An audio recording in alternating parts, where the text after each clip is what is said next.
thing we got to do here in a second is wait for the stream to start so I can pause it. Otherwise, you'll be able to hear it. We'll get 15 second delay, 10 second delay, 1 minute delay.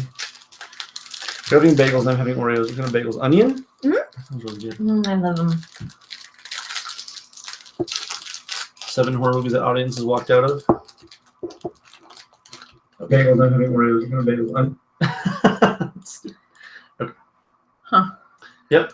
Was that it? Are we done? That was it. We're done for the night. Yeah, now that we've seen us for a second. Okay. Hi, John. Hi. How are you? Good. How are you?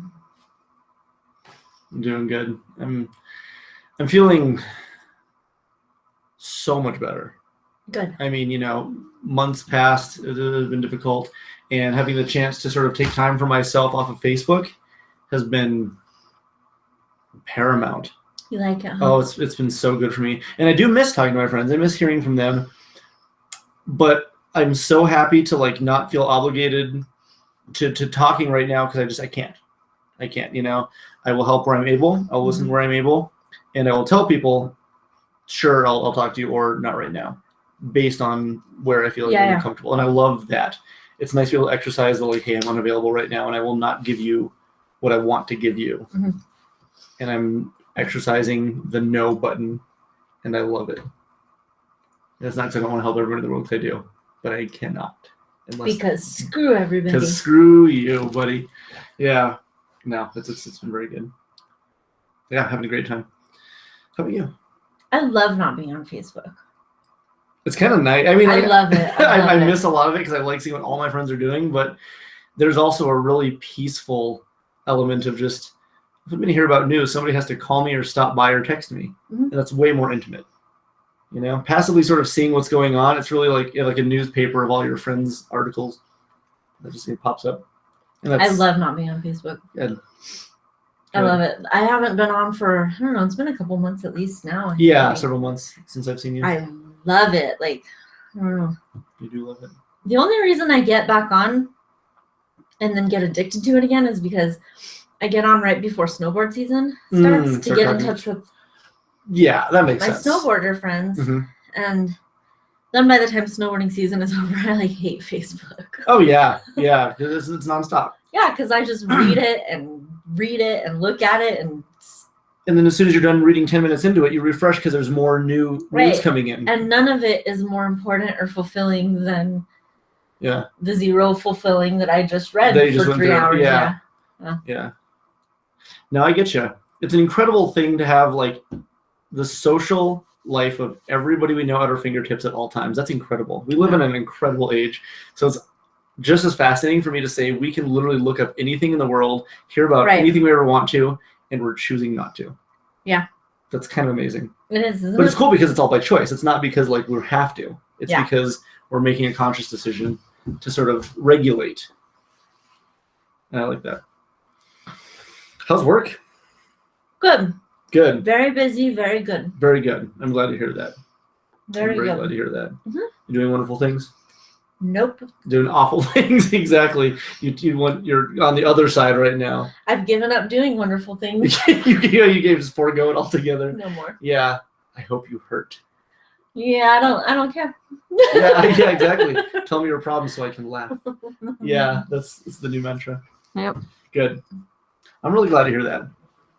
I've been doing much better. Refocusing on life has been good. It's been a great couple weeks so far. I mean, actually, that's funny because a lot of stuff has actually still come up. Mm-hmm. Is literally the day I got off of Facebook.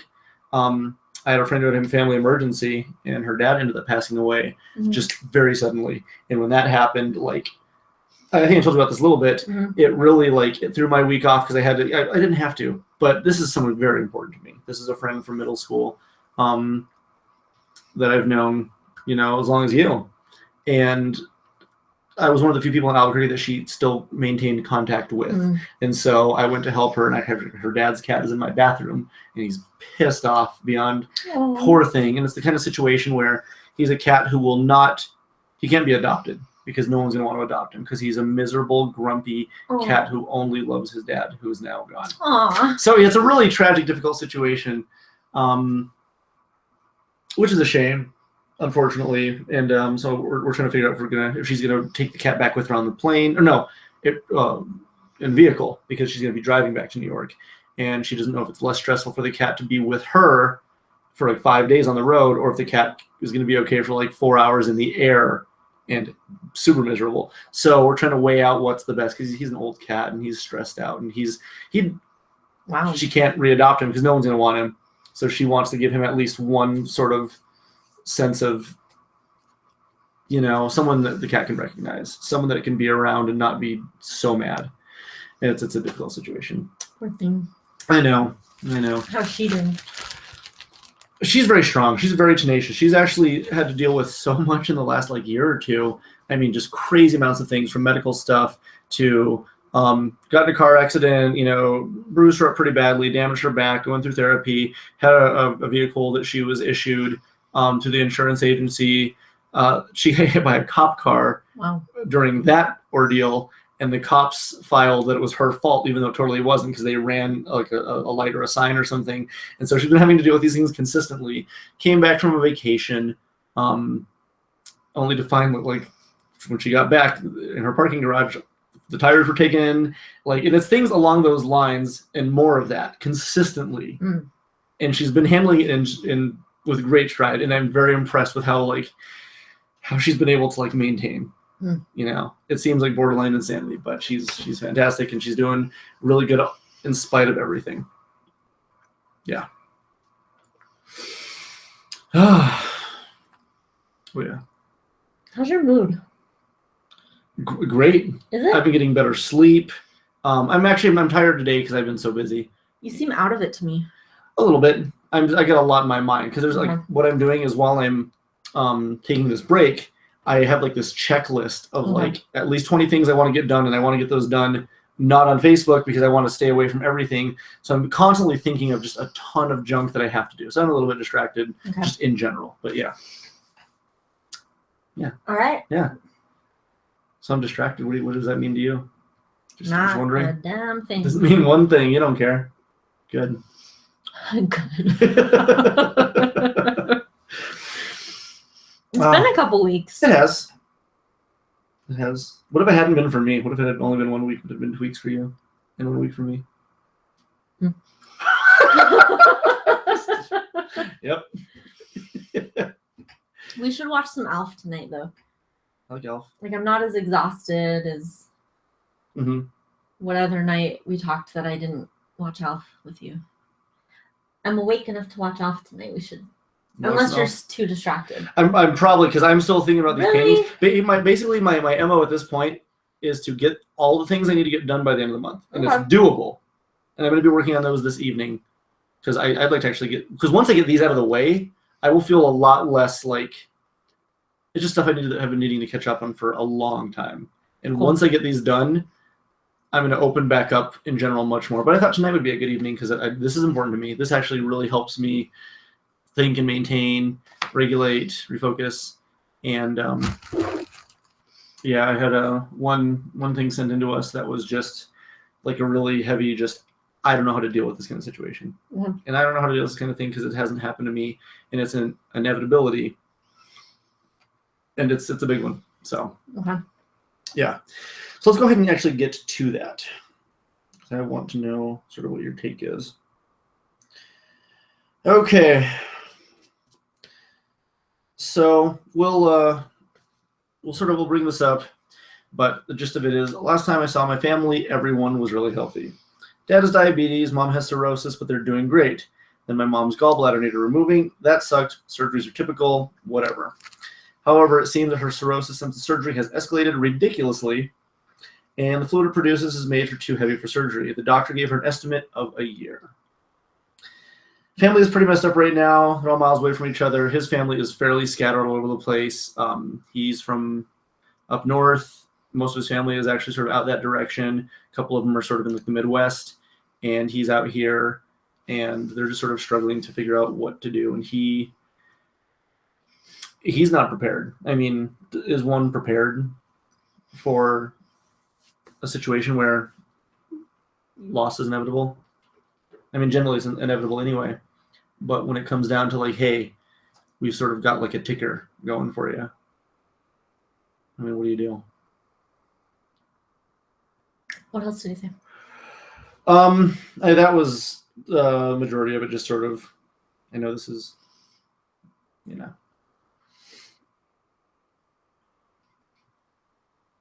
Okay. That was pretty much it. I mean, he's a really great dude. One of the best people that I know, and he this hit him, and he had no idea. He had no idea. He was like, I want to talk to Michelle. I want to like. And I said, hey, can we talk about this in the podcast? Because we'll present this. We'll bring it up. And if you're okay with that, he said yes. Give me an idea of what your conversation was since then.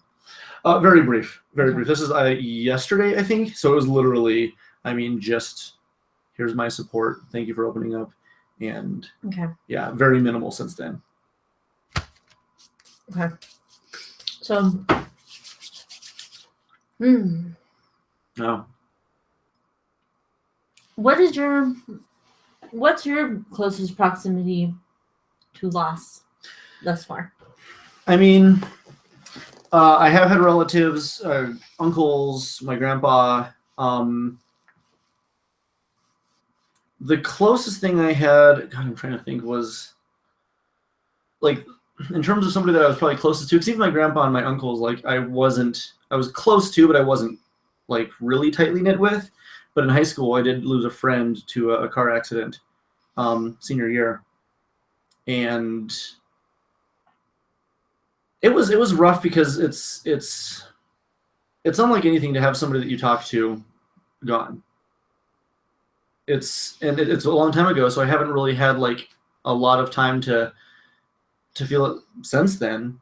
But I remember how foreign it felt to be like, I can never talk to this person or apologize to this person or invite this person, or that's it. My interaction with them has concluded entirely. And anything that we used to do is now 100%. It is part of like memorial. It's all memory. It's all just sort of like what once was. And that to me is really, really difficult. And I mean, we also weren't like crazy close, but we were still friends. We were high school friends. He was from the academy, and it just, a friend came over one night and told me, and he dropped it on me, and speechless, you know. I didn't know what to do. I don't know how to react. It's a very foreign thing for me because I'm fortunate at this point to not have had to deal with that heavily in a very long time with anybody close. That's going to impact me significantly because when that happens, I don't know what I'm going to do. Thinking about parents. That's like the big one with you know, this happening with my other friend just this, you know, past weekend. Mm-hmm. About 4 or 5 months ago, my dad, you know, had a heart surgery, and it was like a really simple one with a stent, but he contacted me, you know, and said, this is probably a good time to talk about my will. And I wasn't ready to hear that even. I was not ready to hear that, like, hey, you know, like this is just something to think about, but it is. It is something that is on my mind. It is something that I'm going to have to consider. And I don't know at all. Okay. You know, I might react in a way that's very peaceful and conclusive and say, you know, this is the best person in my life and I'm so glad I got the opportunity. I might lose it. I don't know. I'm not sure. Well, you're right. I mean, this is a very dynamic one because this is a fair warning. This isn't just like we all know that every one of us is gonna die. This is like, hey, this is scheduled pretty soon. Yeah, there's actually like a time frame. Yeah, that's definitely different. Terminal is a terrifying concept. Yeah. Well, the first thing that's been going through my head so far these last 10 minutes is the foundation for what this means to a person is a couple of things. One, what is this person's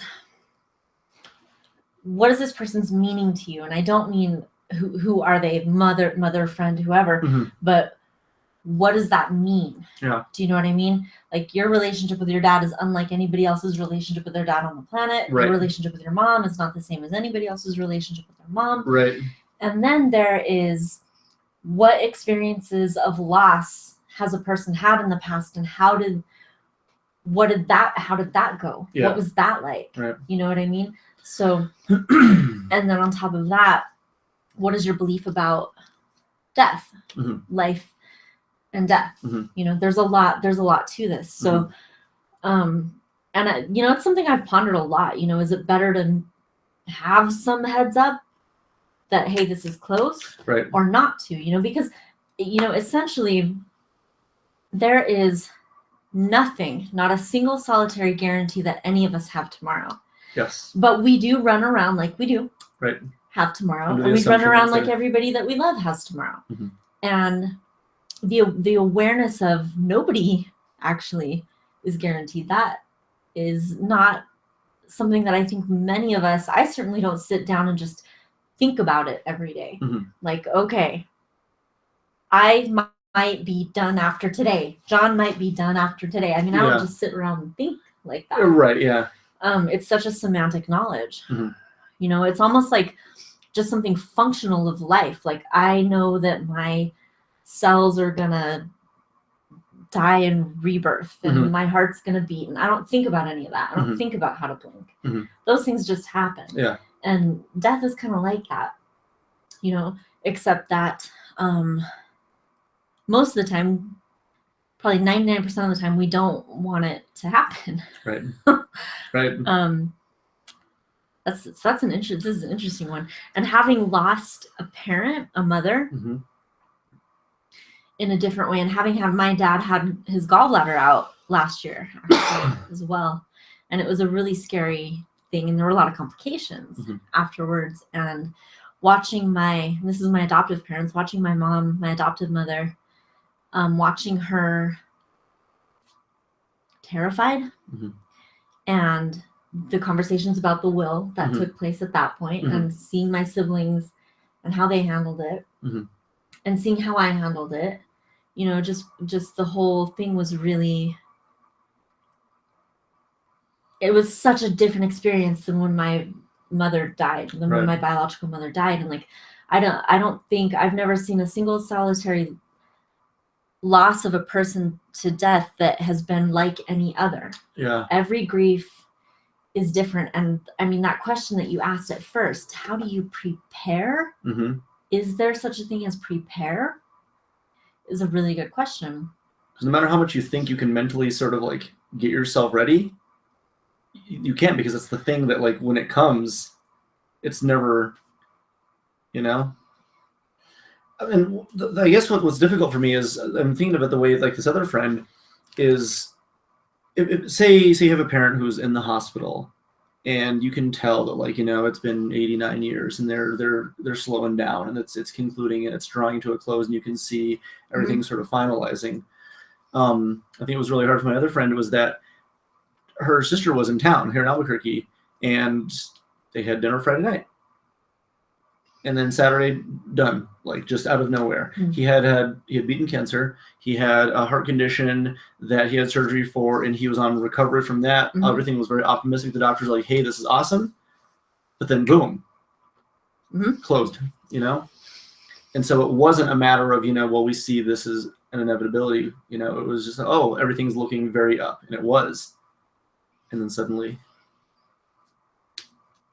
And I feel like that kind of shock, that's what I'm maybe the most terrified of, is if I see, you know, that, you know, well, hey, my dad's 85 years old, and, you know, he's slowing down quite a bit. He's not moving around as much, or, you know, he gets into the hospital, like, okay, you know, I think I prepare myself in that way. I think I sort of prepare myself in terms of, like, he's naturally sort of, you know, fizzling out. But I think it's the idea of, like, you know, I go have lunch with my dad and he tells me about his tennis game, and then the next day he's gone. Like, that's what I'm not. That would be really a wonderful thing to, like, make all logical and understand if the only meaning that your dad had to you was his physical form. Sure. You know? Yeah. Like a machine. Yeah. But the experience of your dad is, I mean, this is the smallest part of it. Mm-hmm. Yeah. You know, Yeah. I mean, the things that, I mean, the ways that your dad is hilarious to you, and the ways that he's, I mean, your dad is such a, the advice, every person is such a unique trip to behold, you know? Yeah. So, first of all, I guess I want to say I'm sorry to hear that your family is facing something that is very perplexing, stressful, it's so emotionally uncertain, you know, where what's the next feeling I'm going to feel? What's the feeling I'm supposed to feel? I think people do that a lot. Yeah. I think we do that a lot to ourselves, where we are like, what am I supposed to feel? Mm-hmm. And it's interesting to watch somebody who's lost a person when they have people in their life or a demanding job or kids or something that, you know, come on, keep going. Yeah. You know, like, come on. And, you know, in some ways it's, I mean, because that right now, if I were to receive that news about my adoptive mother, would it stop me in my tracks? Mm-hmm. Would it stop you and yours? Mm-hmm. Does it stop him and his? Mm-hmm. You know what I mean? Mm-hmm. We have different needs and experiences of this kind of thing. Mm-hmm. So where I'm at right now with this is, it's such an individualized thing. And I can talk about my experience of losing my mother. Yeah. And I can talk about my experience of losing Roberta. Yeah. Our friend Roberta. Mm-hmm. I can talk about the experience of losing clients. You know, I've had a couple clients die I can talk about that. Mm-hmm. And that's all I can do, you know, mm-hmm. is to really share my experience. Just your experience, yeah. Yeah. And there's no blanket answer. There's no button to press to be like, here's the solution. No, here's there's really not. But what I will say is, whatever it is that you are feeling, and not even to get yet to what she's feeling and thinking, because what an awareness to know that you're the one mm-hmm. closer to the door. I mean, what an awareness that must, I don't know. Yeah. But whatever it is that you're feeling makes perfect sense. And if whatever it is that you are doing to cope makes perfect sense. Mm-hmm. And I don't know what your support system is like in your life, if you have people that will honor whatever you need, like if you need time, if you need attention, if you need to talk about it, if you mm-hmm. need to think about it as little as possible and play checkers. If you have people in your life that will allow for and honor and respect whatever at any given moment your experience is, that's my main hope for you, is that you have that around you. And if not, cool, that you give it to you, mm-hmm. that whatever you need, you give to you. Like how we've talked so much about what your system needs, you give it to yourself. Mm-hmm. You know, mm-hmm. you've been bombarded busy. Yes. I've been bombarded busy and very different. But when your system needed, you know what I mean? Mm-hmm. You did. Yeah. You do. Yeah. You know what I'm saying? That it's vital. And the way that I see how we treat ourselves when we're going through the loss or an awareness of a loss is such a magnified, such an amplified picture of that, because it's not just, for me, it's not just, oh, I need to think about what I need, but true grief is feeling the worth of somebody. It's feeling the value and the worth of that person or that situation or whatever it is, like the loss of something. If you are really, really, really in touch with it, you're feeling the worth of it, mm-hmm. and you're allowing yourself to honor that worth of it however you need to. Mm-hmm. Meaning, if somebody's telling you over here, hey, get your shit together, and you're like, no, right. Then the answer is no. And you don't have to make apologies for that, because you know what? I'm not just thinking about how I'm feeling. I'm experiencing what she means to me right now. So you can go shove that where you shove that, but not at me. Mm-hmm. And because it's not just, hey, you need a function, and hey, your mind needs to be this way, or hey, you need to be able to keep going with Tuesday and Wednesday and Thursday all normal. Whatever it is that goes on with you makes sense. Yeah. And I think that's one of the most important things about grief to understand is that it's going to be what it is, and it's going to do what it's going to do. And give yourself permission to do what you need to do, but give yourself permission to see it as experiencing the meaning and the value of this experience more than anything. Like, this would be a time, and you know what? Every time in life, not just when we're faced with losing one of the most important people in our life, but any time in life. Yeah. Any time in life. And this is such an amplified, hopefully we do it in this kind of a situation more than any other, but I think we always have the responsibility to put first what is most meaningful at all times. And so I guess, what I really, really am just trying to say here is, whatever it means to you,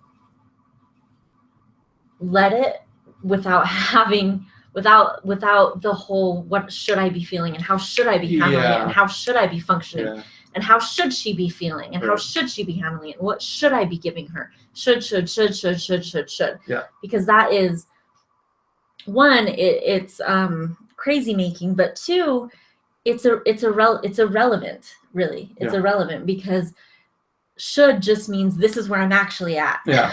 Yeah. What I'm doing is what I'm doing. Yeah. Like, maybe I should do that, and maybe I'll get there tomorrow, but where I'm at right now is here. Yeah.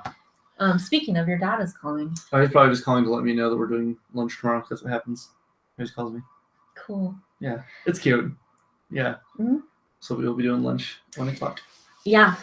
What I actually really like about what you're saying right now, though, there's something really major to that, which is, I think people oftentimes feel like there is a way we are supposed to feel, a way we are supposed to deal. And in life in general, not just for this issue, but this extends very readily to this scenario, is that you shouldn't have to do anything other than what you do ever. And it's not a matter of conducting yourself the way somebody else requires or is more comfortable with or prefers. Right. It is how you do things, and the right people will look at that and say, this is how this person That's a good point. does it. One of my favorite things in the world, and this is actually a little bit more lighthearted, is when two people are, we'll say, hanging out, and they acknowledge each other's preferences. They acknowledge each other's personality traits. They acknowledge, like, I was at the store at one point, and this older woman came in, and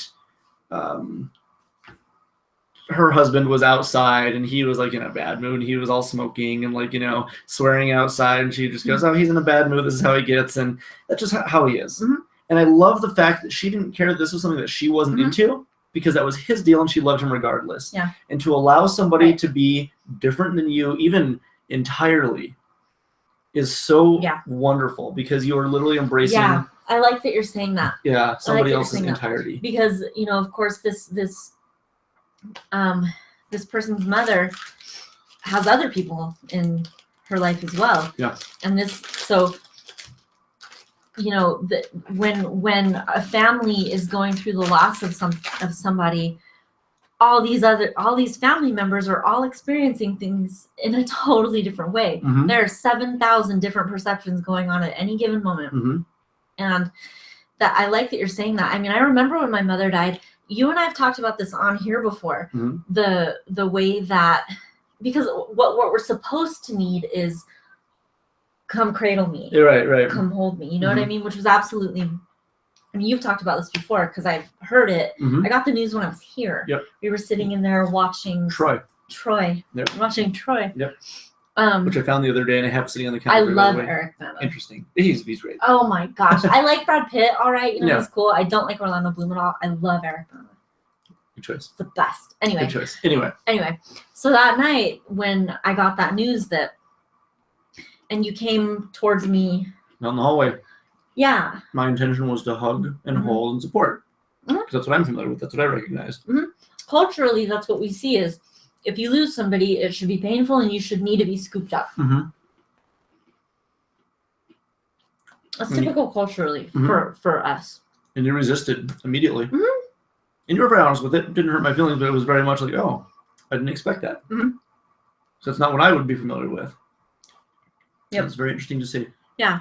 I think, I put my hands up and I said something to the effect of, basically, don't touch me. Don't touch me. Yeah. Right. Mm-hmm. Right.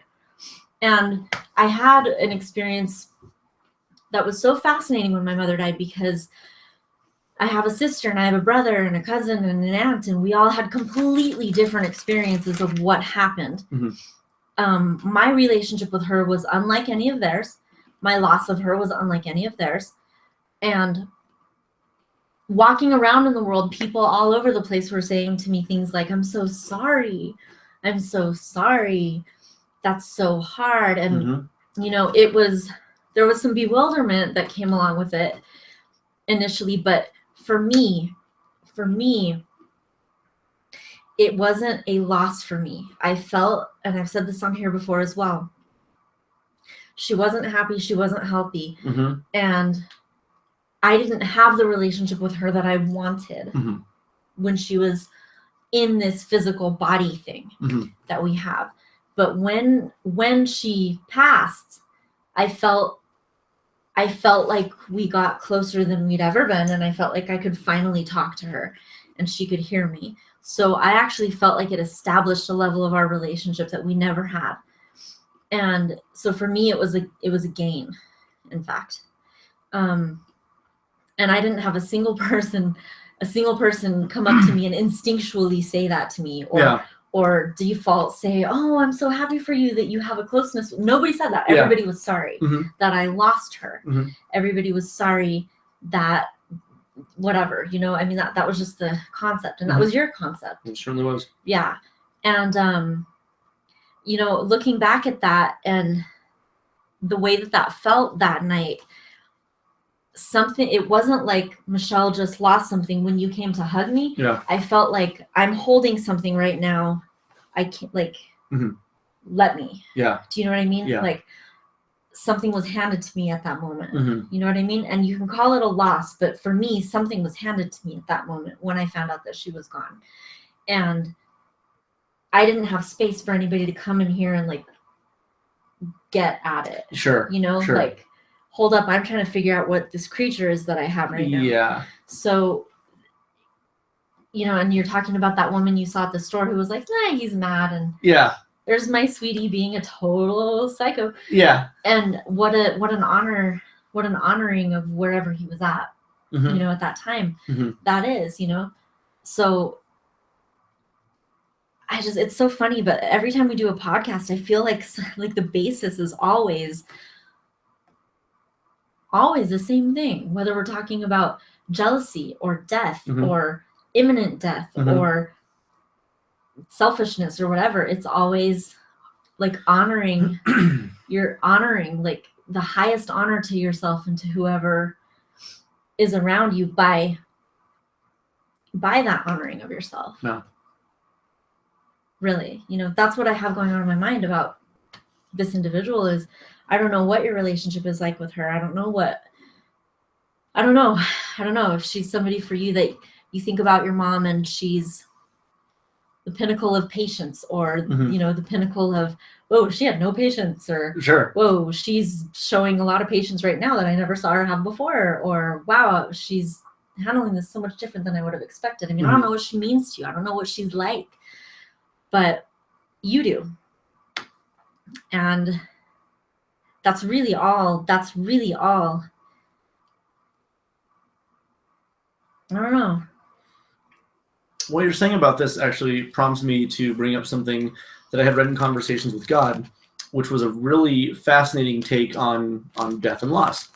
Because death and loss is the association that we all sort of default into, because it's our loss, because we're holding on to our comfort. We're attached to the person's presence. We're attached to the fact that they're here. And we don't necessarily stop to think about the fact that death as a release is probably much more and infinitely wonderful for many folks. Because whatever is beyond this, who knows? Whether it's coming back or whether it's going someplace else, who knows what it consists of. And when you have somebody who's of a terminal illness, mm-hmm. we're sad because we want them to continue to be here because we miss them, forgetting sometimes to excuse the fact that like it hurts so much less where they are now. But we're more willing to readily do that with animals and pets and acknowledge it in a way that, you know, the pet is hurting, the pet is sad, the pet is in pain, we want it to be in a better place. And it's a lot harder for us to do that with humans because it seems like there's a relationship that we have with people that we're afraid of losing that connection, whereas an animal, we can release them from their pain more easily, is what I see anyway. The other thing that just went through my mind was how much I think that some of what can be so hard about watching somebody go through a terminal illness or somebody dying, and we're so sorry that they lost their life, mm-hmm. or we're so sorry that you lost your brother or whatever, is I think that, this is just hitting me right now this way. I think that in some ways we see death as something that we're all victimized by. Sure. Almost like a victimization, like mm-hmm. like something that we do unwillingly, mm-hmm. something that we don't want anybody else to happen to anybody else, something mm-hmm. that is a bad thing. Mm-hmm. And I mean, the way you just put it was, you know, in a better place, but I'm also sitting here thinking, because my MO mm-hmm. is we are all self-empowered. mm-hmm. We just know it or we don't. Yeah.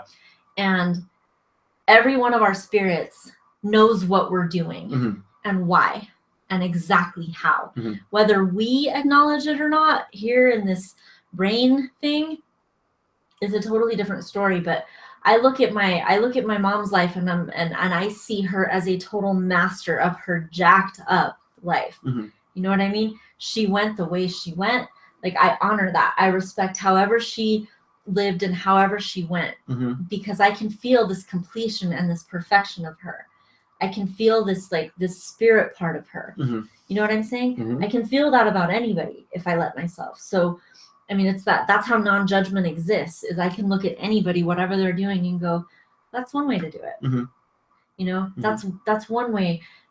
That's one way to go, or that's one way to be born into the world, or, yeah.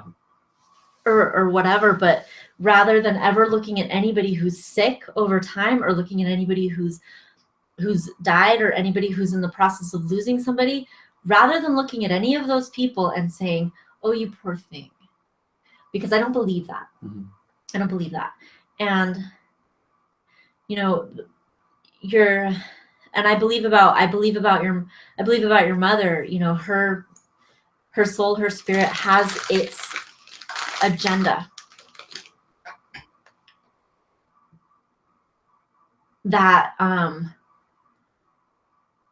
is independent of what I want, or what the USA thinks of death as, or what anybody would look at somebody and judge mm-hmm. as the right or wrong way, or the right time, or mm-hmm. the right amount of pain, or too much pain, or shouldn't be any pain, or mm-hmm. shouldn't be any whatever. I mean, we can all sit around and we can call something better, worse, horrible, not fair. We can do that. And I think what that forgets more than anything, more than, you know, well, they're in a better place after. I think the thing it forgets more than anything is this person is not helpless, and mm-hmm. their soul and their spirit is not helpless about this. The soul, the spirit is not freaked out about this process, mm-hmm. but knows exactly mm-hmm. what we're doing. It becomes a way for us to justify losing. Because yeah. we have to look at something as they're in a better place, so I can understand it. Right. Yeah. Right. Rather than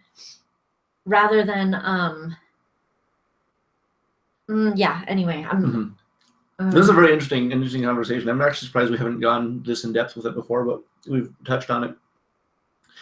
Interesting that you say the victimization thing, because I think there's a lot of people who do say, you know, Joe X passes away, and you have people who say, how could you do this to me? How could you leave me? Mm-hmm. And I know, like, there's a level of that which is just sort of like a dramatic coping mechanism. I don't want to see dramatic in a negative light, but just in an expression that people feel.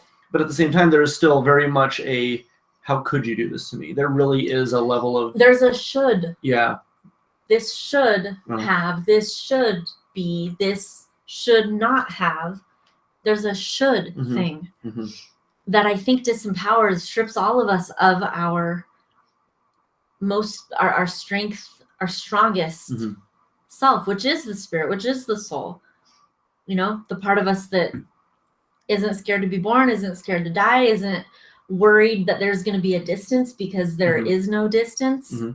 You know, like, I mean, I believe that when someone, and I believe this more than I ever did before my mother passed, that there is no, I mean, this goes, and our interpretation of somebody's alive goes. But I can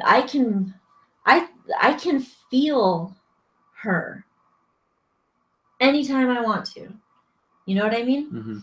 And I can, not only that, I can feel her caring about me anytime as well. Whereas when she had this thing, this life, this alive,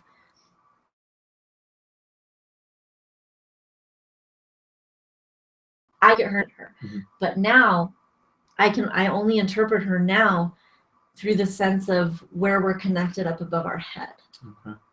Does that make sense?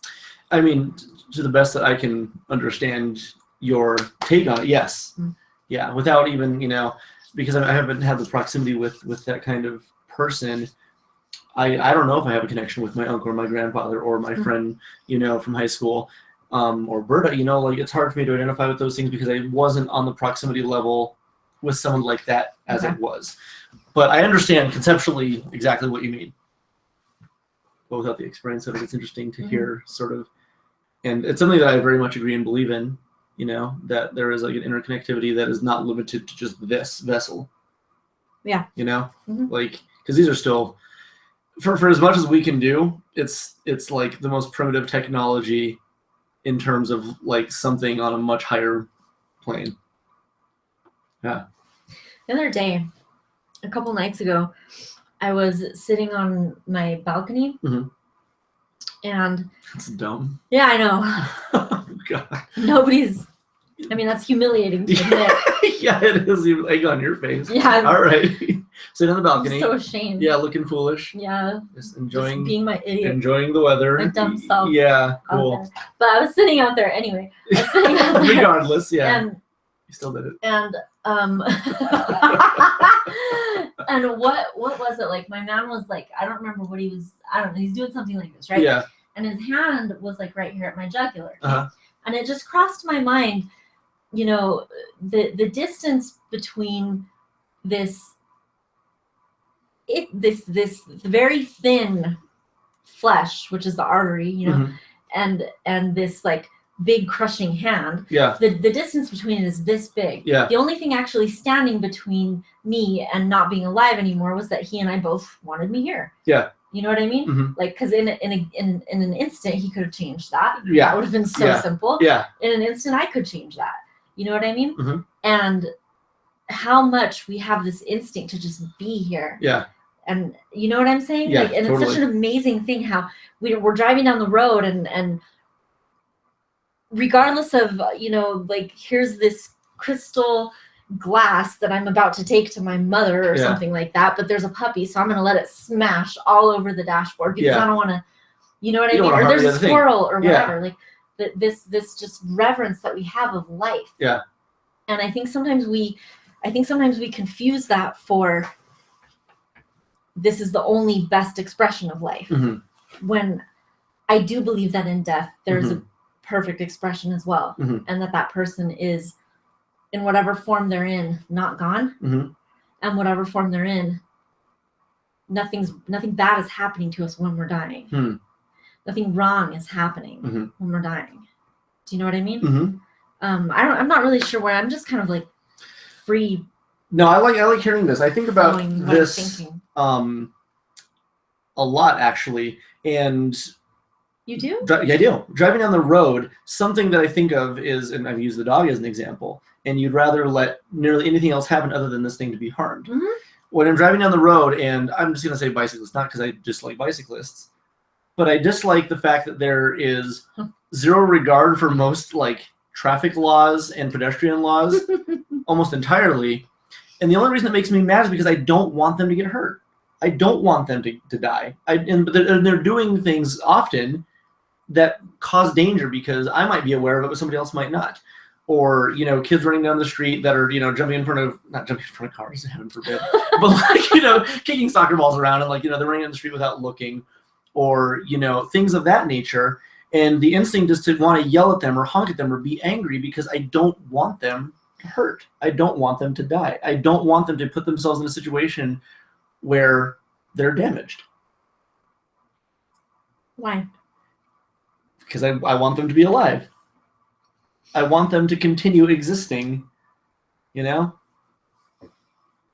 It's weird. Actually, I was thinking about something the other day, very much along these lines, because I was driving and I saw some car coming towards me and their lights were off and it was like, you know, 10 at night. And I wanted to like, you know, flash my blinkers.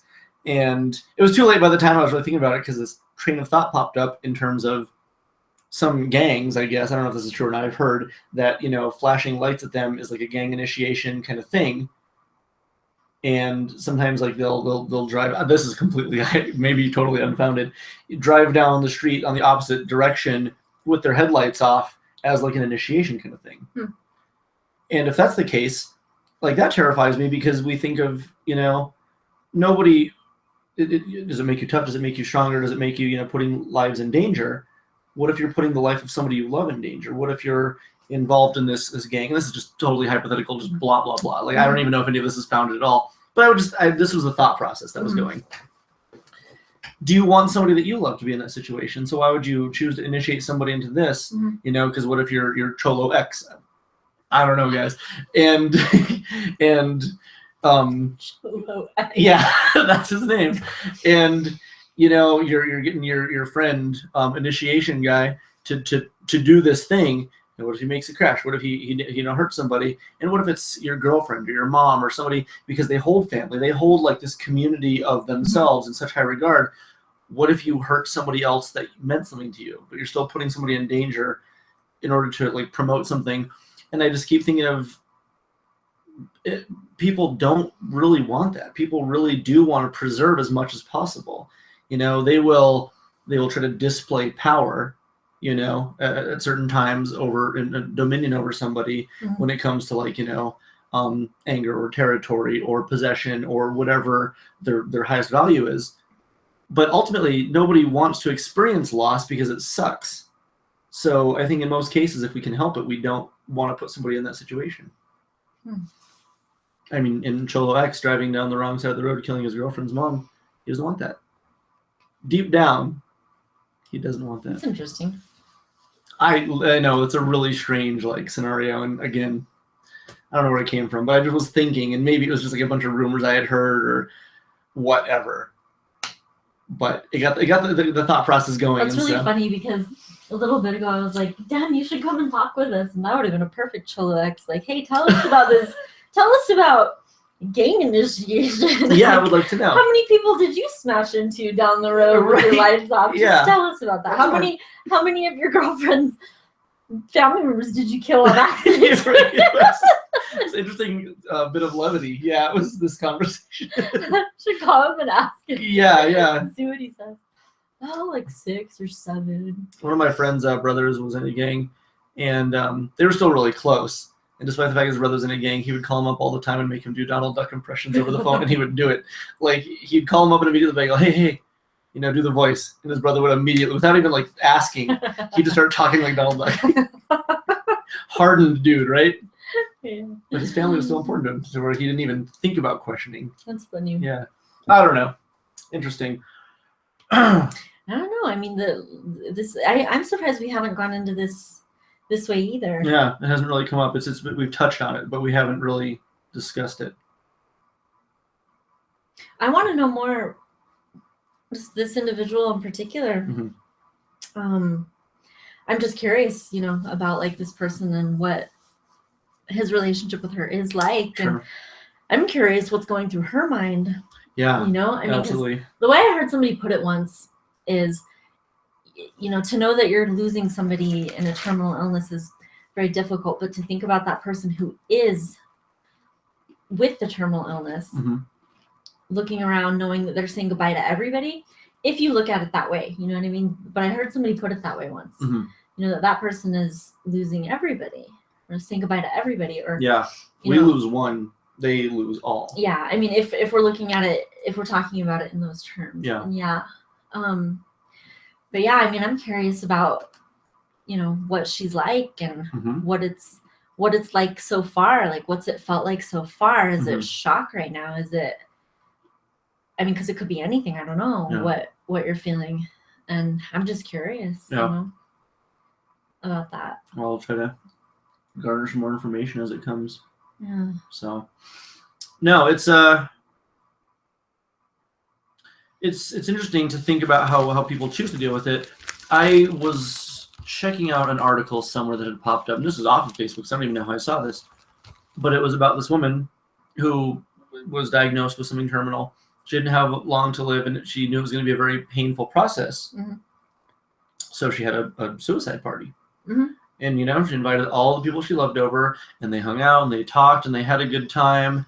And at the end of it, they gathered around, and she sat in her place, and she finalized it. And it's a really interesting and phenomenal and very brave take, I think, for people to look into. And the reason I say brave is because I don't think it's easy for a lot of people to do instinctively. I think it takes something like, and I think if it's brave because if you took the time to understand what it means and what it entails and what like the bigger picture of all of it is and why you're allowing somebody to be released peacefully and happily, it makes complete sense. But to get to that point, and bravery to me is really just understanding the whole of something and not questioning doing it. You look at it and you say, whether or not it makes sense to me is one thing, but I'm going to do it anyway, and I'm going to do it the best way possible. And I think it's very instinctively hard for a lot of people to allow that because our culture specifically really resists it. Terri Schiavo, a woman who, for all intents and purposes, was done. Yeah. And her mother begged to keep her alive, saying that she could still feel, that she could still, even if she could, was she happy? Probably not. Her life had become nothing, and it's not to discount the value of anything that she was, feeling, but it was not. I would not want to live like that. To me, it wouldn't be living; it would be existing. It would simply be like if you stepped on an ant 90% of the way, and it's sitting there with its head popped off, and all it can think of is, "I wish this were done." Yeah, that's what it would be. I can no longer function in any way. There's nothing about life that will serve me. I also agree with that in terms of like my mind as well would be like, ugh, I don't want to feel that, and ugh, I don't want to go through that, and I don't want to, but I don't want to forget that there's a level of myself that there's a higher awareness. Like there's that spiritual level of all of us that I don't think actually resists any way of living or dying. That is stressed or hurt by the concept of being in a coma or stressed or I am where I am. Yes, that spiritual essence of us is like, this is an experience. And really, I mean, it's our level of humanity that fears anything, or craves anything, or shoulds on anything. Should. I think there's a level of us that doesn't get hung up on any of that. Yeah. But experiences a joy and a value in every moment of our life, however we look at it. We can look at it as the best or the worst, or the best experience, worst experience, best moment, worst moment, painful, not painful. And I do believe that there's a level of us that loves to experience all of it, the whole, all of it, no matter what. Yes. Sure. The long agonizing deterioration, or the birth and that perfect little baby's healthy body as it grows and falls a lot. And, you know, that I believe there's a level of us that digs absolutely all of it. And I'm sure a question that would come up if somebody were to hear this, inevitably, one of the things that you first instinctively think of is, what about those who are being harmed? What about those who are being raped or tortured or killed or born with a debilitating, painful, awful disease? What do you think? You and I have both really subscribed to this conversations with God thing.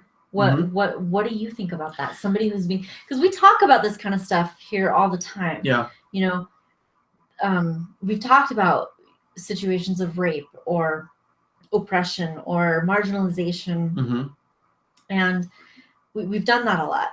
So let's take it to that level. What do you think? Depends what level you're asking me on, you know, because instinctively I say it's terrible. It's a terrible thing. It's a terrible, horrific, awful, nobody should experience that kind of situation thing. But I also believe that there is an element of our soul that is prepared for the experience of the wholeness. And the way to get the wholeness is to experience everything, literally from A to Z and back again. And there's no way to say, you know, I understand all of it without having experienced all of it. Right. You know, and maybe in different lifetimes, or maybe through different people, maybe there's this vicarious sort of osmosis that we pull from somebody else that ultimately fills us further, you know. And not that it's like, oh, that it's good that that person got the experience because I didn't want to get it, but now I have the experience. It's all contributing towards the collective growth, you know. And ultimately, I mean, it's a very difficult thing to rationalize, I think, for nearly everybody. Yeah. Because I don't want these things to happen. I don't want any of this. I don't want somebody to be born with a terrible disease or experience pain at the hand of another for no reason. There's that teacher Abraham Hicks I've told you about. Yeah. That I still haven't really introduced you too much or exposed you too much, but I need to. She was talking once about how she had this question, like she was watching the news or something like that, and she was seeing some story about like little kids being tortured, like raped and tortured, and she was seeing this story, and she had this like, ugh, you know, this horror, of course she did. And, you know, she sat for a minute and she was like, I'm just seeing it and I'm feeling horrible. What are they feeling?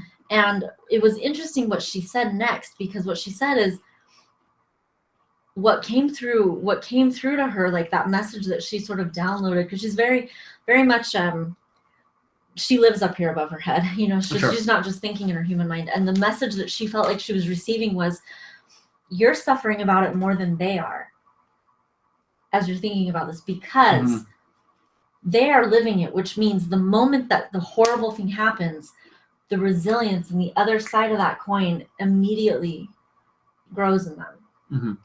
So you're suffering more about it than they are, because they're in it with the resilience and with the necessary coping, and they have everything they need to make meaning of this for their own life. You know, it was really interesting how she talked about that. And when I heard that, I mean, it really resonated with me. Because, you know, there are experiences I've gone through in my life where somebody can go, oh my gosh, that's horrible. You know, my child sexual abuse and things I've gone through that people are like, oh my gosh, that's the most horrible thing.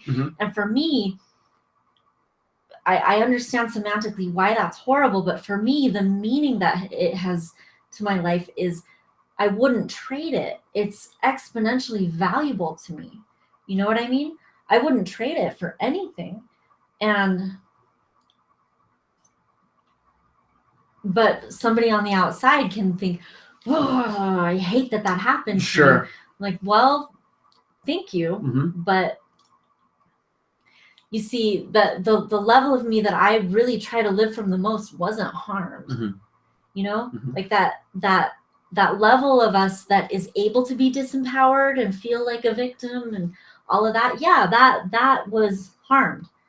But who I feel I really am, that like inner being of myself, that true self of mine, I don't think has ever stressed a single solitary second of my life or anybody else's, or judged either any of it. So how would you?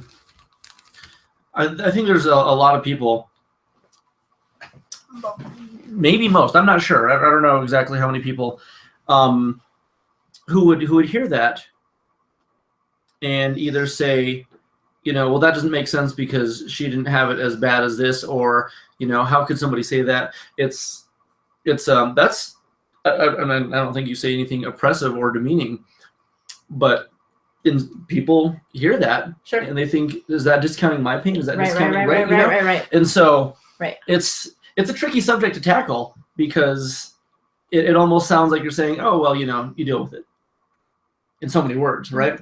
But I believe that you are absolutely correct. I think that I've met people on both sides of the coin, people that have had truly difficult to understand experiences that have come out saying, I don't live in that. I'm where I am, and I've grown, and whereas some folks, it's a very easy thing to psychologically, because not everybody has the same kind of resilience. I think we are all extremely resilient, or maybe people don't exercise it the same. Maybe I need to rephrase or rethink or reframe that.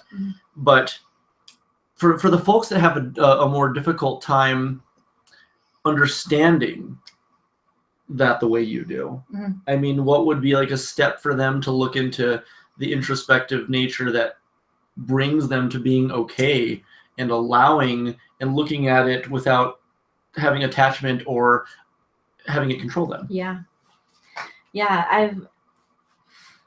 I talked to a lot of people that what I just said about, I wouldn't trade that experience, nor would I take it away from anybody. And I do mean that.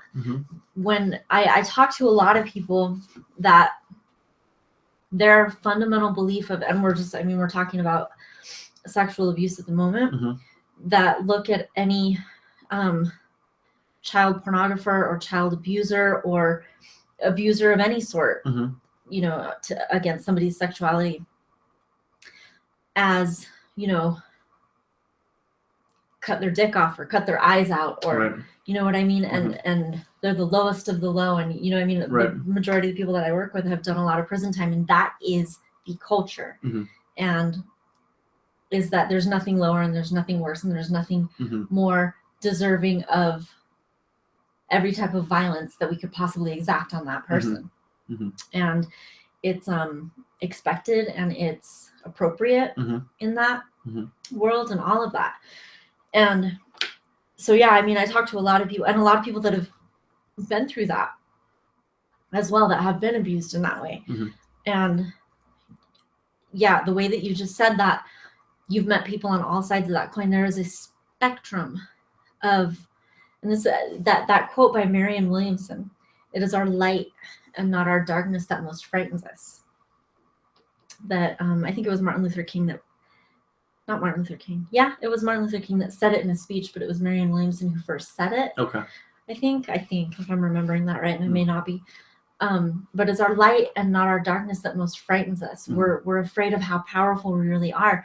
And I believe that that resistance to growing from the most disgusting, horrible experiences we have actually comes from a fear that we can be defeated by it. That this horrible, horrible thing, because I'm not going to say that any of that feels good. It feels like total hell. Yeah. It's horrible. Yes, it feels horrible. None of that stuff feels good. No. None of it. But I believe that our resistance to becoming bigger and better and faster and stronger than we ever would have been without that experience comes from the belief that it actually can conquer. That there actually isn't a level of us that is way bigger, untouchable by it.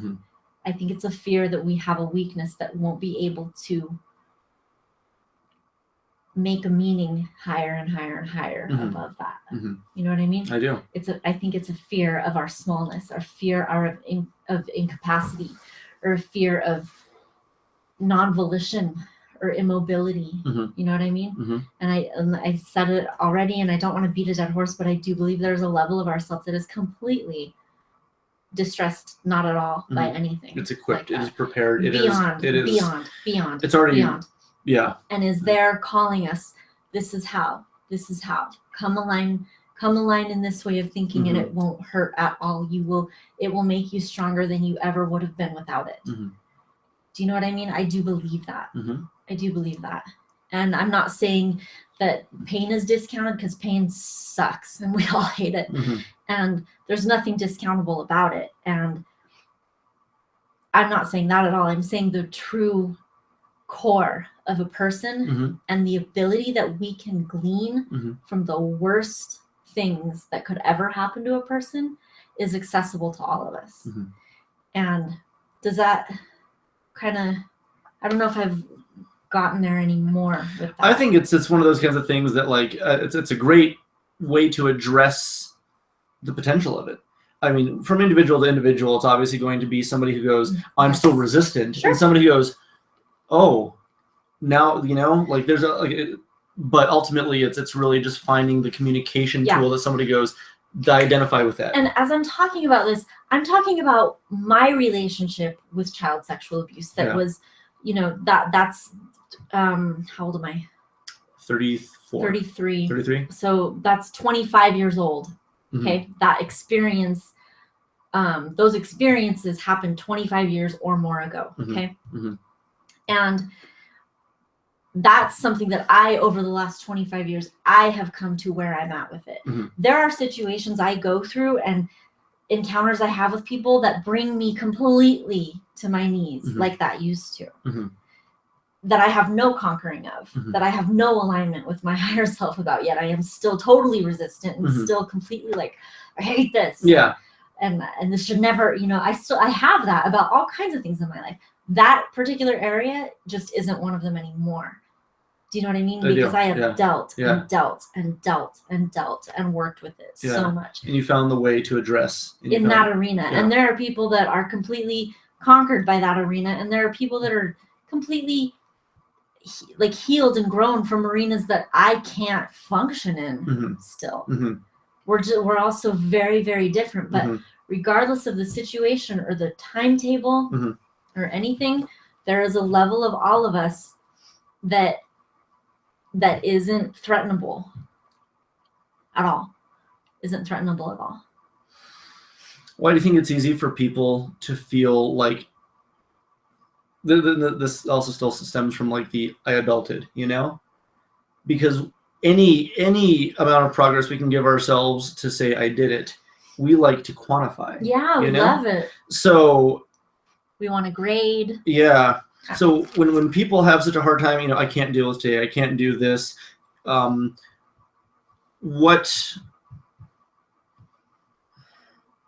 I'm trying to think where I was going with this. And these are the things that I would see on Facebook often, you know, and it was like, I can't cope with today. I can't deal with this. I can't do this. And it wasn't anything to this degree. It was a workplace issue, or it was, you know, a family member issue, and things that hold tremendous importance, and everybody's got, you know, like their scale of what affects them the most. So I never want to say, well, I can handle myself at work, why can't you? Because that's not how it works. Everybody deals with things in their exact own way and the way that means the most to them, and it's all completely unique. So nothing that I say should hold any relevance to that, but it's something that I do see, or had seen somewhat regularly, where people did, and probably still do, have a tremendously difficult time dealing with just general life issues. I'm anxious today, I can't go to work. You know, I've heard that several times. You know, I can't even go to my job because I'm so anxious. Or, hey, I got a part-time job 8 hours a week, and then a week later I quit because I got too anxious my first hour and I had to just go home. You know? And it's fascinating to me because there are a realm of things that I'm unfamiliar with. So I cannot speak to them. I don't know how, because in my mind I can't conceptualize it. Whereas there are other things that, to me, you know, when I have like a relationship issue go sour, like it blows me back.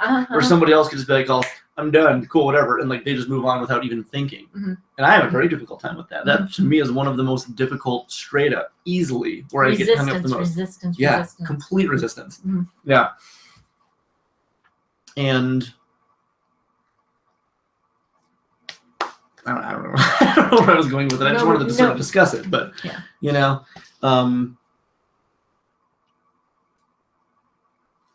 My train of thought just like erupted. I have no idea. I had like an actual interesting progression of it, but yeah. Interesting night. It has been, a very interesting evolution of thought. Going from being okay with life's hardest. I mean, and learning to be okay with even like the stuff that comparatively is virtually nothing. Like, I'm not going to have money for groceries. Like that's not a fun thing, but it's something you can figure out. But not everybody can. But not everybody can do that, right? And so then it's interesting to think that like we all want to say that our issues compared to everybody else's, we many of us tend to think. Have you seen the movie Saved?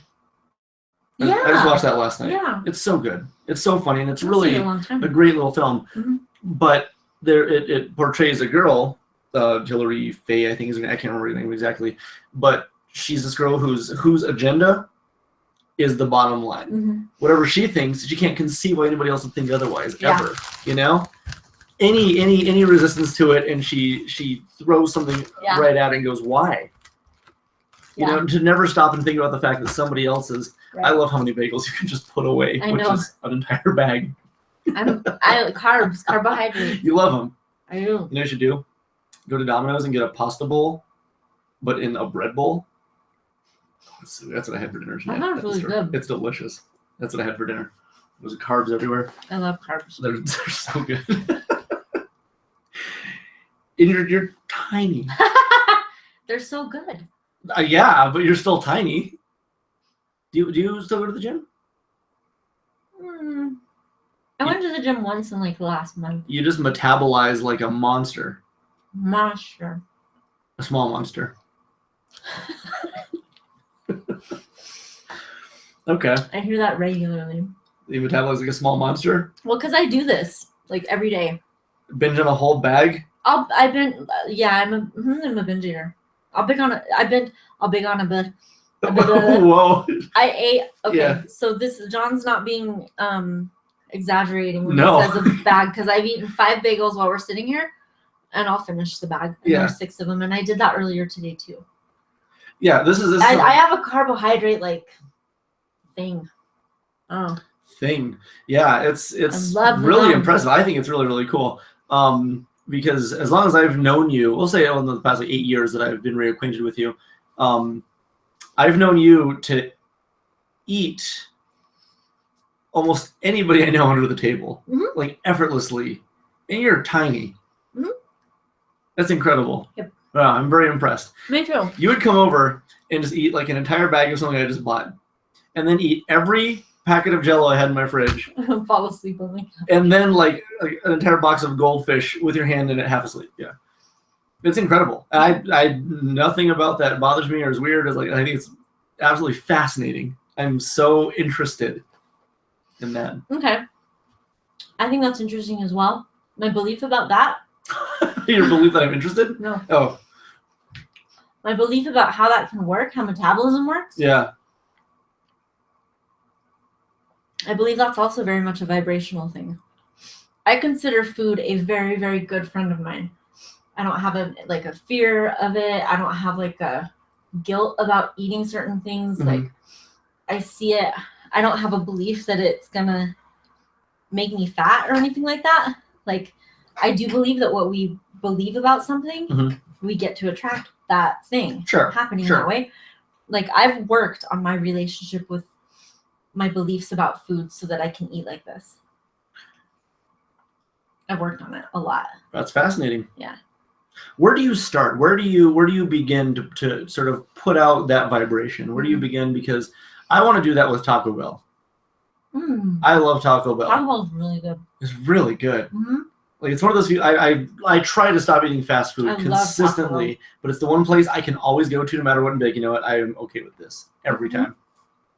I'm like that about Taco Bell's one of mine too. Oh, it's so good. I know, I love it. Everything that they serve, their chicken quesadillas. None of it's good for you. No. But you make it work. That's the problem. I have worked so hard to believe that that's just as good for me as vitamins. I cannot refute any I do believe that. Of what you've done. Well, I do believe it. I need to do that too then. But you asked where you start though. Yeah. First, you got to start to recognize you've been taught a lot of things about food that don't help you feel good about food. Like right. I can't expect to eat something and while I'm feeling bad about it treat my body well. I have to feel good about what I'm eating, or of course it's going to harm me. It's how I feel about something. It's the same as we're talking about this death thing. The meaning of it is what makes the experience. The meaning of it is what metabolizes it in my heart and my soul.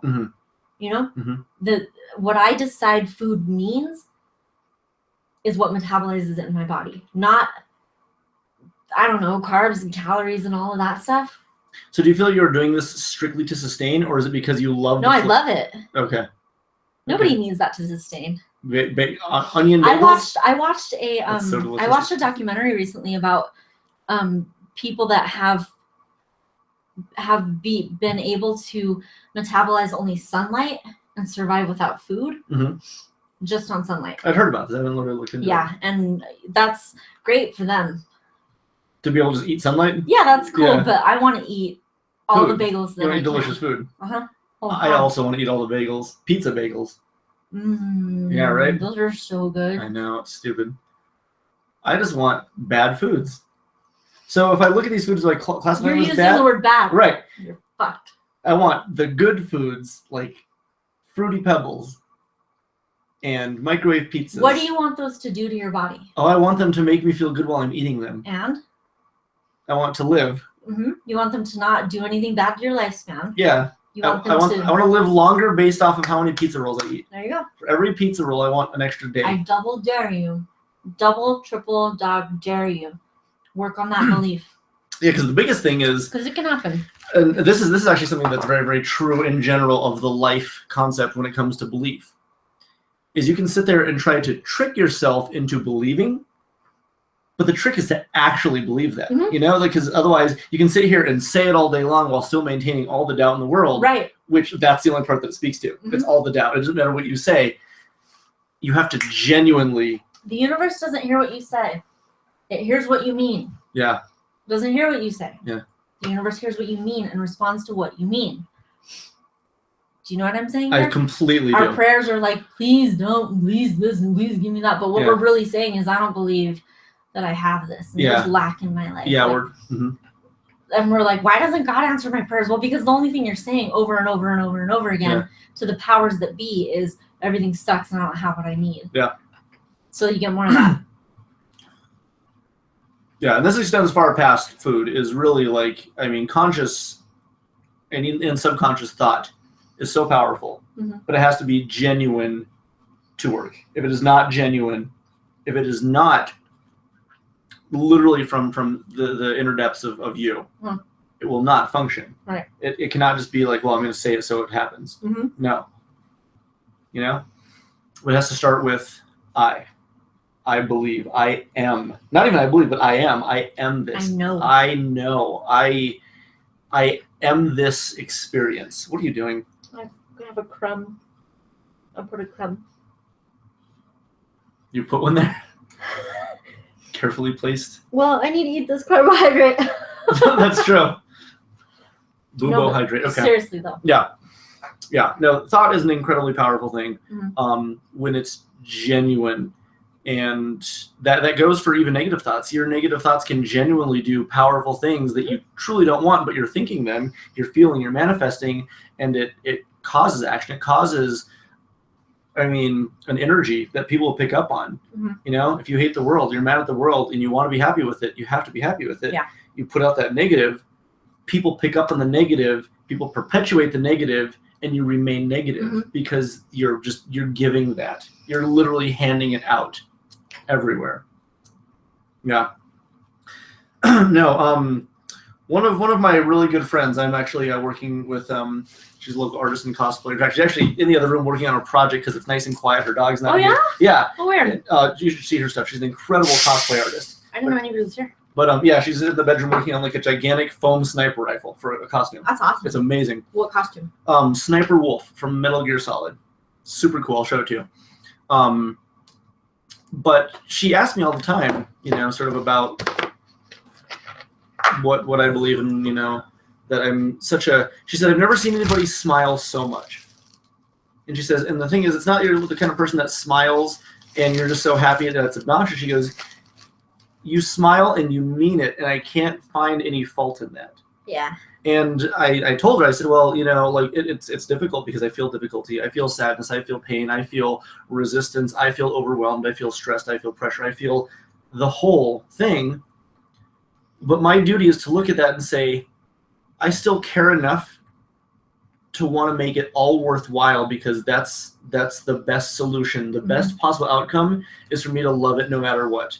To love the difficulty, to love the challenge, to love the embrace, to love the opposition and the opportunity, because that's what drives me. So none of it can cripple you. None of it becomes too much for me. Right. And there are times where it's easy to start, to feel like it weighing down, and that's when I have to even bear it even further. That's interesting, because you were talking a few minutes ago about how the main thing in your life that can completely cripple you has to do with like breakups.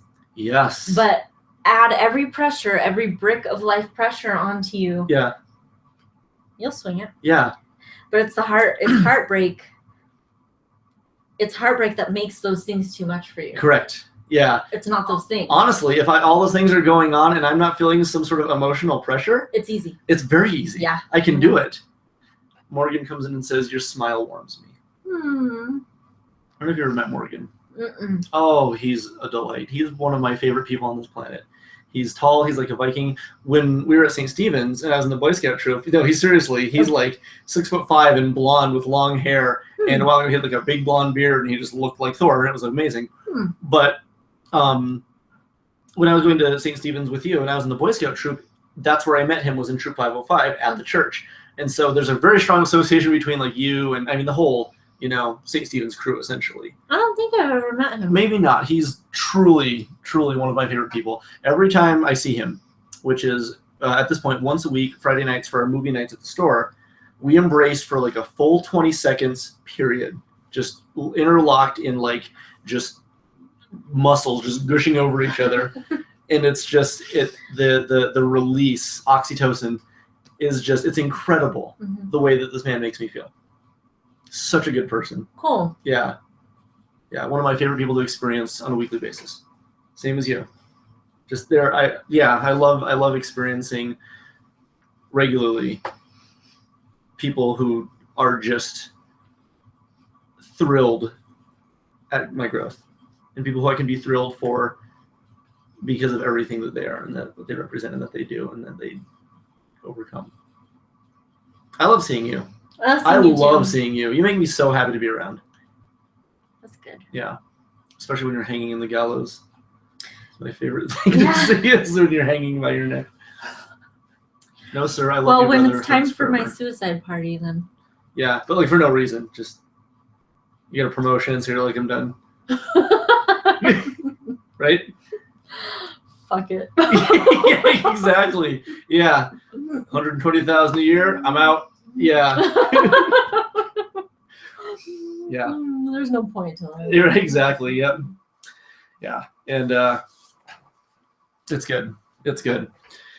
But yeah, it's I see a lot of, this is one of the biggest prompts for me was, and this started years ago, was, Albuquerque sucks. This city sucks. I can't wait to get far away because this place sucks. The only thing that I want, even if I'm the tiniest finite part of this, is to make this place one less reason to suck. Cool. One less, even if it's the tiniest one. But even if that makes a difference for one person, unquantifiable. What do you think about Albuquerque? I love it. I love the city. I love it here so much. Why? Because we have beautiful mountains. We have amazing sunsets. We have phenomenal food. And we have a group of people that I am so beyond privileged to work with consistently, daily. Mm-hmm. And I can't imagine anybody else. There are people out there, I'm sure there'd be a lot of great people to work with, but the people that I've attracted in my life, whether it's been a difficult situation or an effortless situation, all of it has made everything that I do worthwhile. And I think we have It's the perfect size of a city. The traffic's not so bad. It's easy to get around everywhere. It's super simple to navigate. I think there are a lot of things to laugh at here. There are. It's hilarious. People and really funny place. Culture and the things that we celebrate, the things that we prioritize. It's a really fun city that it's quirky. It's hilarious. I think it's hilarious. It is. It is, I believe, an absolutely wonderful place. And for every time I see that somebody says, I can't wait to get out of here because the city sucks, that propels me to do better, to do even better. To say, if the resistance is that this place isn't good, I will counter that with everything that I do. Mm-hmm. And maybe it might not appeal to them because they don't care for video games. Doesn't matter to me. It still pushes me to try to do something else that if one person walks in and goes, oh my God, this is the coolest road I've ever been to. I want to visit a place. You know how they've done studies and grade scales of happiest countries or happiest cities? Yeah. I'd like to just go to Norway and see how it feels. Sure. That'd be fascinating. The places that are rated happiest to most, despair. Yeah. To see what it feels like for me. Yeah. If I were to step into it, what would I notice about it? Yeah. I'm interested in that. So you want to say maybe you can get a dynamic of what is one of the most renowned, somewhere in Sweden. I mean, Sweden. Holy smokes, right? Sweden. Peaceful. Mm-hmm. But then what about a broken down, run down Russian village? What would that be like? What would that feel like? Mm-hmm. I'm interested to know what it would feel like for me. Yeah, absolutely. Mm-hmm. Absolutely. I have a video I want to show you after this, by the way. It has nothing to do with any of this, except for it's this Russian couple that has a hydraulic press and they smash things. I've been looking a lot of the president of Russia. Uh-huh. Do you ever just read about him or listen to his speeches or anything? I mean, if people put them up, which is not often, but yeah. I've been intrigued with him lately. Vlad. Yeah. Putin the Impaler. He's hot. Have you seen him when he was young? No. No. Okay. Was he? He was hotter. I mean, I thought so. I think he's so sexy. Is it because the eyes? No. Is it because the scrotum? Mm-hmm. Exactly. It's aerodynamic, so it makes him run faster. Women love that, yeah. I love him. His scrotum makes him move quick. Yeah, exactly. He's 20% faster than every other Russian. Is that condescending? Are you patronizing me? I wasn't even talking to you. Oh, cool. What are you talking to? Not you. Putin. If you could send him an email that said anything, what would you send him? I don't think I would. I mean, I don't really want to talk to him. You want to tell him that he's sexy? You just want to observe that he's sexy and not say anything? Mm-hmm. Sure. Mm-hmm. Okay. Yep. What is sexy about him, though? Out of curiosity. He's funny. That is an attractive trait. He's really funny. If you're funny, you're attractive to me. He has some really good. He's a really strong sense of humor. That's important. That's extremely important. Okay. And in a condescending kind of way. Mm-hmm. Mm-hmm. That can be really funny. He's really funny. So he's actually funny and actually has reason to be condescending, unlike Trump, who's not funny at all but thinks he is and has no reason to be condescending, but he still does. Yeah. I'm gonna find a picture for you of young Putin, by the way. Just can't wait to see. Okay. I'm just curious to see if you think he's young and funny. Young and funny? Well, He's probably worse when he's younger. Hey. He's telling her a joke. Let me see more young pictures of him. Okay. Let's see. There's that. Huh. Is that him? Yeah, he has a nice little hat. See? Hey. Look at that shirt. Pinstripe shirt. I don't feel very good about him there. Hey. Or there. What? He has the hat on. What if he's doing it ironically? He's holding a baby. Give his friend a piggyback ride. Looks like he's about to kill that baby. He's probably going to. He's very upset about that baby. He's going to put it into a sandwich.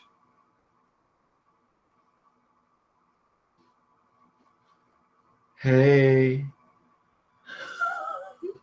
That's pretty funny. Is that sexy to you? No. Oh. He's fishing. To those of you who wonder what Vladimir Putin looks like when he's fishing, there are pictures of him riding a shark. That's real. That is real. You're welcome. What it says. That's pretty cool. I didn't realize he rode sharks. Yeah, he rides great white sharks. That's pretty cool. Mm-hmm. Okay, he's taking a selfie with some babes. Mm-hmm. Okay. Anyway. I find Russians very attractive. Me too. Like Russian women? Yeah. Like, Alina Svatskova. Okay.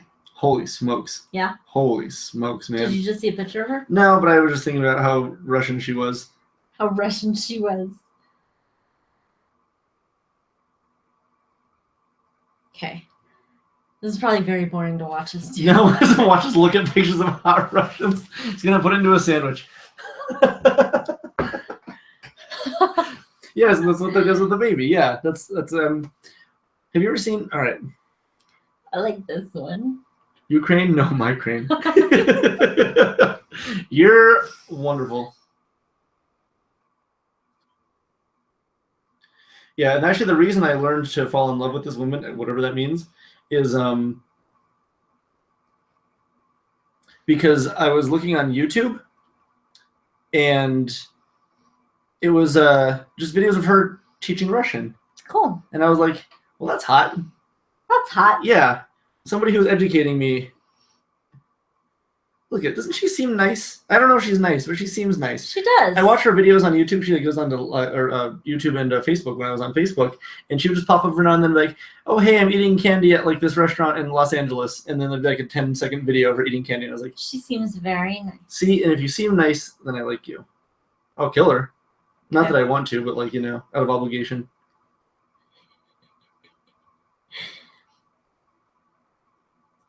You know what I'm saying? Yeah. This is what she looked like when I was watching the YouTube videos, and I saw that I was like, yeah, that's cute. She's cute. Teach me some Russian. And I Teach me learned to count to Russian. 1. No, I learned to count to 10 and promptly forgot it. Okay. So we do have actually a couple people watching right now. Yeah. G Unit Kalima, Morgan Farley, some other mysterious person who has not yet said anything. Is there anything you guys wanted us to talk about, discuss, touch up on? Because we've been talking pretty heavy actually for the first hour and a half about loss and death and like, you know, interpretation of what our value on life is. It was a very interesting, pretty heavy conversation, but you know, we can continue going that route. We can talk about anything. We can talk about Russians, how hot Vlad is. I don't know how many people feel like that. It might be unusual. Well, I don't necessarily find that to be unusual because there's something interesting to me about what attraction is. You know, there are people who are attractive and there are people who are good looking, and they are not. I didn't say he's good looking. Right. I don't think he is. But he's sexy. Mm-hmm. And that falls to me, I mean, because people can be physically sexy, but they can also be like sexy, attractive in a way that is just, I want to be around this person. And maybe this is even want to be around him, but like there are people that I am attracted to in no way physically that I crave their presence. Yeah. You know? And or I crave like them making me laugh. And it's I know several women, I don't know if you're part of this, who are tremendously attracted to Louis C.K.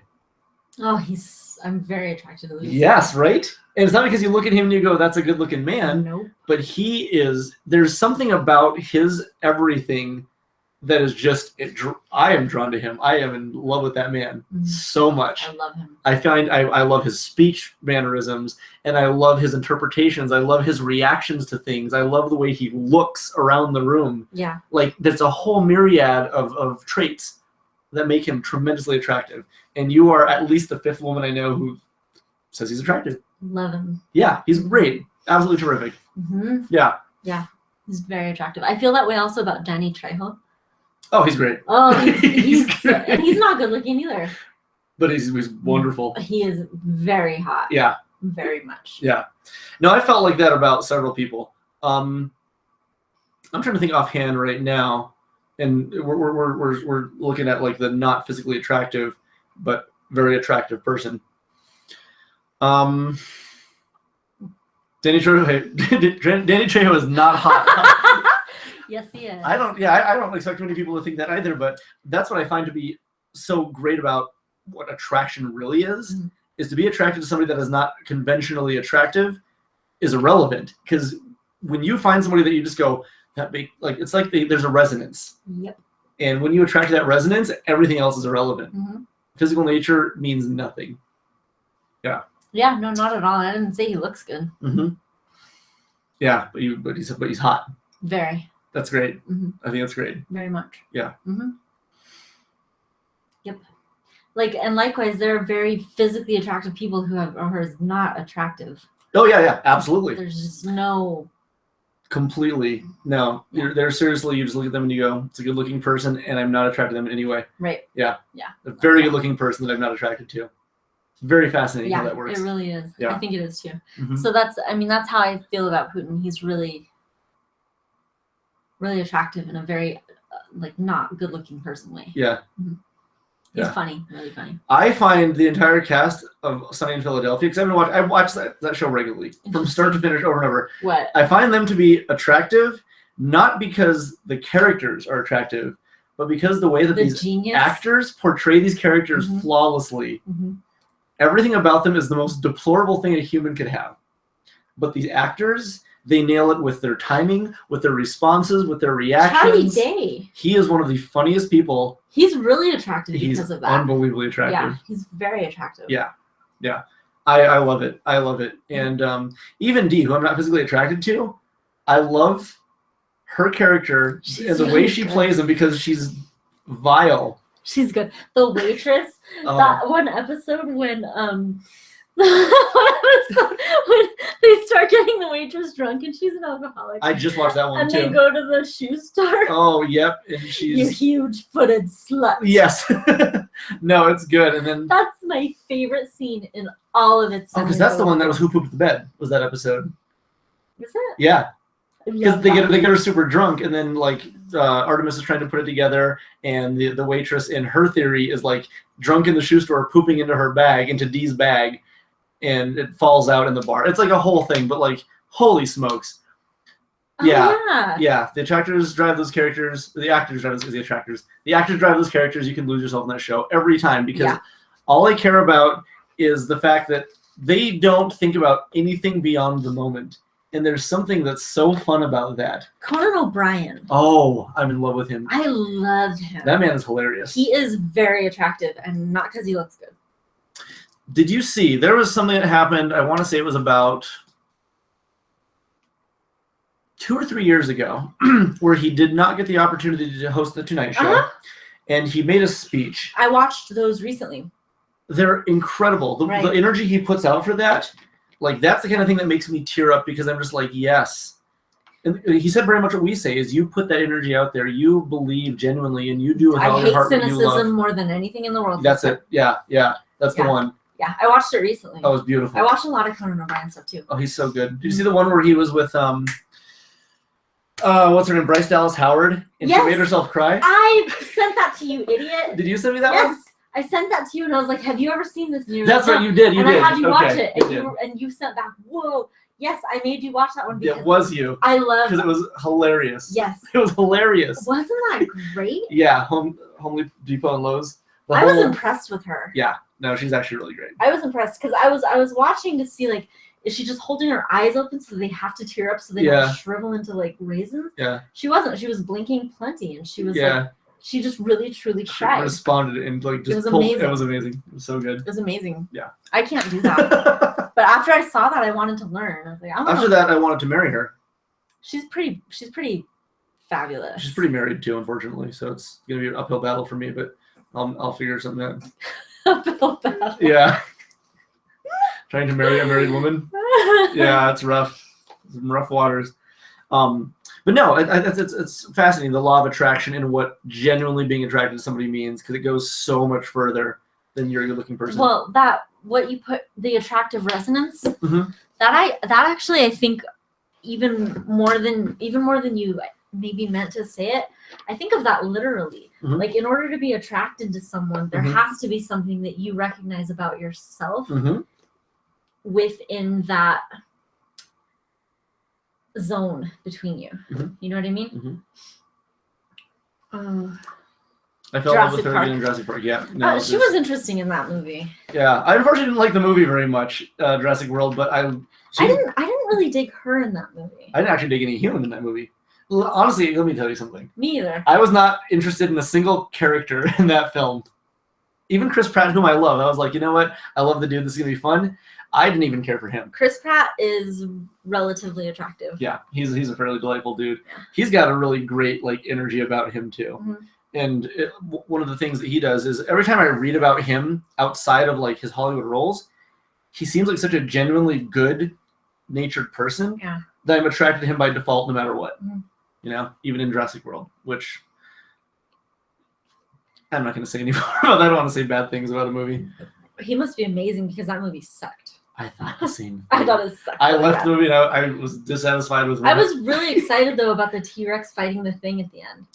I wanted to make more sense of it. It was it was a perfect storyline. Yeah, well, I mean, besides the story being perfect, I was Bryce Dallas Howard looked so good in that movie though. Her hair, you do like that look, huh? I do. Like that really sleek, cute. Yeah. Yeah. Very much. That's very much my thing. Yeah. Yeah. Gorgeous woman. First thing I ever saw her though was Lady in the Water, which I was not terribly into either. What was the first thing I saw her in? Wasn't that? No. It was Unsubscribed, LOL. Yeah, I know a lot of people who like Jurassic World. I really wanted to, but it did not resonate with me. Yeah, that movie sucked. And I hated those stupid kids. Those stupid kids and their stupid decision making. The kids didn't make any sense. They were like, well, the first one had kids. Let's put kids in this one. And then halfway through the movie, like, Mom and Dad are getting a divorce. Don't say that. And then they never talked about it again. I know. Okay, that's fine. Yeah. That was awesome. Yeah, it was really good. I was very touched. Yeah. By the inconclusiveness of everything. It really helped me get in touch with my deep feelings about nothing. And the first one, they had the lawyer, Donald Gennaro, and you're like, okay, they're making this character, and he's not really likable, blood-sucking lawyer. And everybody's kind of like, oh, we don't like this guy, and then finally he's freaking out. Hey, don't touch those things. The Village, that's where I saw her first. Don't touch the expensive stuff in the Jurassic Park car. You know, hey, you ever eat lamb chops, kid? You're making this character totally unlikable. T-Rex eats him. Oh, okay, maybe he got his comeuppance, right? And then in this movie, the first thing that happens was the Bryce Dallas Howard's sidekick chick gets eaten. Yeah. I don't know anything about her. Right. She didn't really seem like she was super attentive. All I knew about her was that she was brunette. The most I knew about her was oh, I'm helping you guys out. And she got eaten. Each character in that movie, they somehow made completely unremarkable. Yeah. I don't know. And then the Velociraptors were like, hey, we're trained by Chris Pratt. And then they're like, just kidding, the big dinosaur told us not to. And then at the end they were like, just kidding, we're our own dinosaurs. Hey, when was the last time you wrote a fan fiction about something? I actually was reading those a couple weeks ago. I read through my entire catalog. I'll make another one. I'm going to make a Jurassic Park. The ones that you do where I'm in them. I think there's only one of those. That was the 50 Shades of Grey. No, you also did one with me and Edward and Jacob. Oh, you were in one of the Twilight ones, weren't you? Yeah, you put me in one of the Twilight ones. the one in 50 Shades is you were the anal beads. They were named Michelle. That's right. That was a good one. I'm proud of that. That's actually the main reason I got to get back on Facebook is so I can keep those. I have to preserve them. I mean, once I sign back on, they're all back there again. But I think you should write.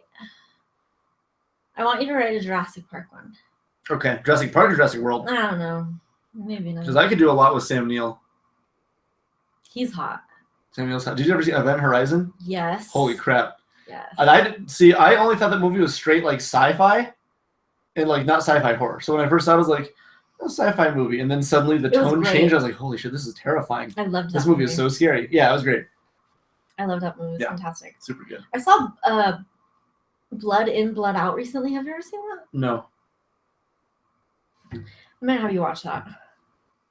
It was recommended to me by many people that have done a lot of time as very, very, very accurate. Okay. Yeah. Okay. Sangre por sangre. Not very accurate, just more accurate than any other. Okay, that's fair. Custody, incarceration. Okay. Films. I saw Blair Witch. That movie was boring. It's a bunch of bullshit. That's the problem. Is I like the idea of a found footage movie, but it's literally you're just finding somebody else's videotapes and watching them do nothing for an hour and a half, and you're like, oh. That movie was really. I didn't like it. At the end, I was like. I was so bored. I felt bad. Maybe I'm getting too old. I wanted to like it, and I just couldn't do it. I watched Witch. It was on Amazon. How was that? It was different than I was expecting. It's a very different style movie, but it was kind of cool, actually. It was just a different experience. Caps were needed. Let's see. Right. Blood in, blood out. Blood in, blood out. Why haven't you watched that? I don't even know if I'm aware of what it was. Shank you. Well, okay. Yeah, I don't even know if I'm aware of what it is. I feel like you've mentioned it before. I haven't. Okay, then maybe not. Liar. Yeah, it's a really, really good. When did it come out? Film. I don't know, like 700 years ago. I don't know. Oh, that was the one I wasn't born. Like in the. I was watching. Early 90s, maybe, or something like that. Huh. I don't know. You know, it's surprising because I'm not like a movie fanatic. When I like certain movies, I attach to them, but I'm not. Kate on Elf is really attractive. Yes. She is so attractive. I agree, actually. I agree. And I will watch Blood in, Blood Out for both you guys. Okay. Cool. Yeah, por la raza. I'll watch it. Yeah. You're stupid. Yeah. Listen. Alf is attractive. Yeah, I agree with that. Yeah, a lot goes into like personality traits that really are a very, very strong proponent for somebody being attractive. What do you think is the most attractive thing about you? About me? Mm-hmm. I have an unbelievable amount of pubic hair. That's hot. Yeah. No, but for real, like, what do you think it is that attracts? That is the most attracting quality about you? I wonder that actually, because people approach me often. Benjamin Bratt was in that, yeah, and he's hot. Benjamin Bratt, okay. I'm gonna have to watch that. I'm very interested to check this out. I'll probably watch it soon, maybe this week. Benjamin Bratt wasn't hot in that movie, but he gets hot the older he gets in life. Keep going. I thought he got hotter in the movie. Nah, I didn't think so. Okay. The most attractive thing about myself.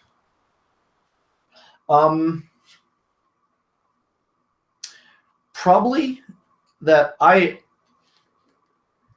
am unabashedly passionate about what I do. Yeah. Like I have zero fear in any way of anybody thinking that like what I do is not cool. I embrace video game culture to the absolute extreme. That's true about you. And I think it's attractive for people because there are two things. Is you can look at it and say, it makes me unafraid to embrace what I like. You know, I think a lot of people can look at that because when I was younger, I still embraced it, but I think there was a degree of sort of, you know, I wouldn't listen to video game music super loud in my car because if somebody heard it, they'd be like, "Ooh, what is that dude doing?" Right. I'd be like, "Yeah." And now, I think CDs that you've made me have been a lot of video game music. Yeah. Which I think is so funny because I don't care about that crap and I don't want to hear it, but every CD you've ever made me, you're like, nope, here. Yeah, absolutely. You can have more of it. Why do you think I do that? Because you don't care about me. Because I care about me. Yep. And it's because I want to share something that is important with me, or important to me with you. I want to share important things with myself daily. Like the experience of pooping and breakfast. Yep. No, yeah, very, very much. Pubic hair. I love pubic hair. That's hot. That was the tone of this entire podcast changed 100%. Yeah. But I just say, yeah, it's that I embrace. What's the most attractive thing about? Who is this person? G-Unit. G-Unit Kalima? Mm-hmm. These are some friends that. What's the most attractive thing about G-Unit Kalima? I'd say the same kind of thing, like hunger for gaming knowledge and experiences. Like I want you to hit on this person right now. Hit on him? Yeah. Like tell him like. See if you can get in bed with him tonight. Yes. Show me how it's done. Show me how you do it. You're so attractive.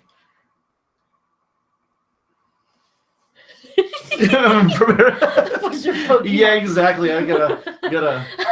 Yeah, don't hit on me, John. Yeah, this is probably don't hit on me, John. No.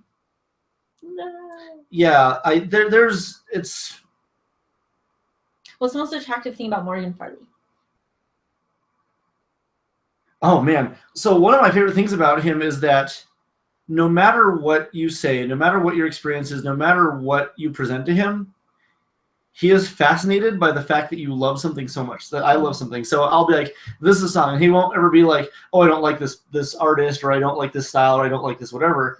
He'll like, his instinctive thought is to be, I want to know more about you, so whatever you choose to present to me is important, so I will consume it.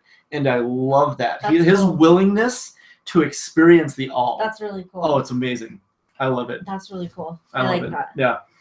No, so rather than like estimating or judging the thing, he's interested in the meaning of it to you.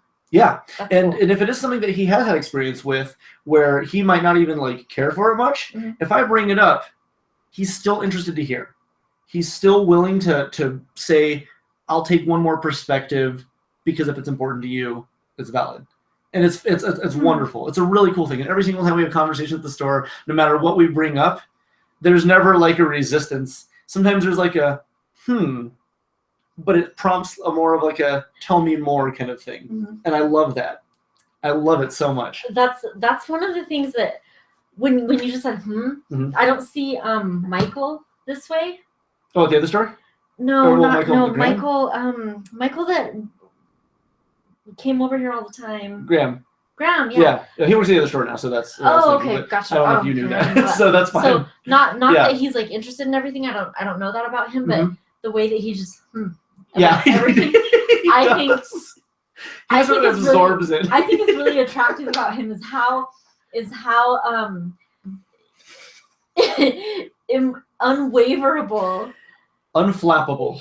He totally is going completely. I agree. I agree. Love that about that guy. I agree. I love that about that guy. Yeah, he's great. You could say anything, you could do anything, and everything is equally absorbed by him. Yeah, I agree. Anything it's really interesting the way he just sort of he sponges it. You know what he told me once?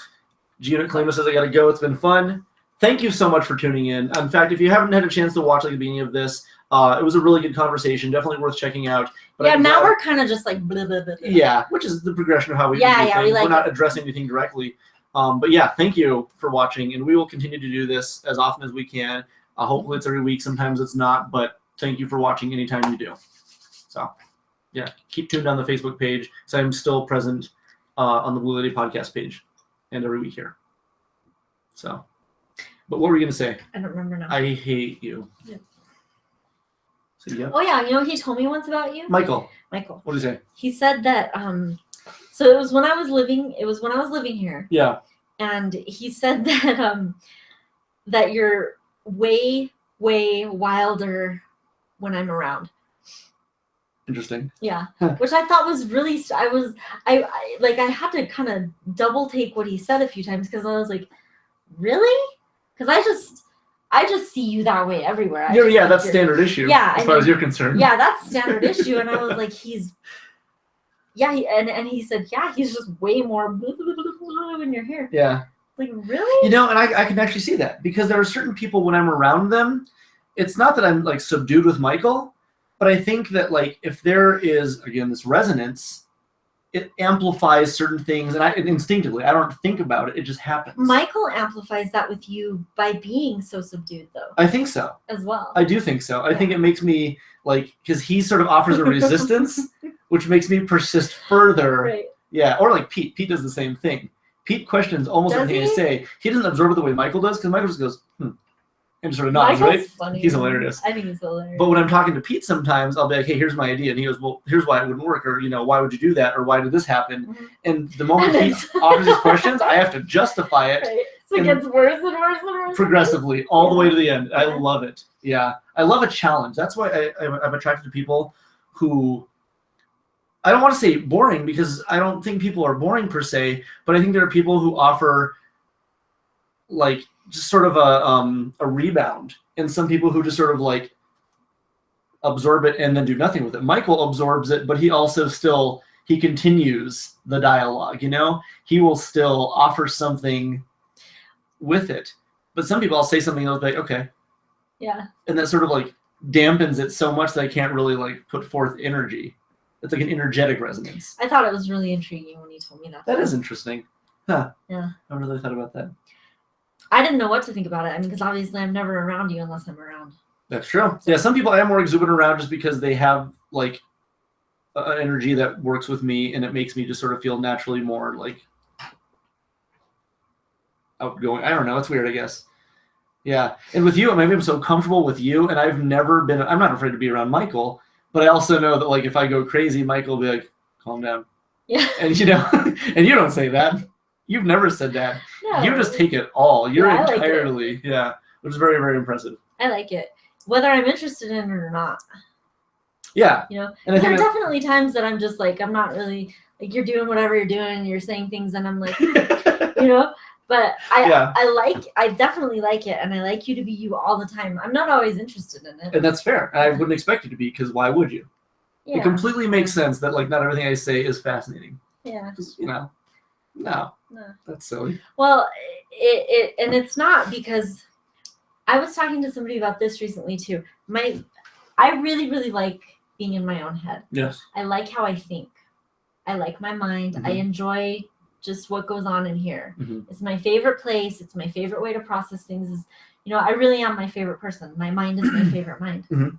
So there are absolutely times where like whatever you're doing pales in comparison to me, to what I have going on in my head. You know what I mean? I was talking to somebody recently about that, how I can lay around all day, and I can feel like it was very busy because I did so many things in my head. So much thinking. Yeah. That's cool. Yeah.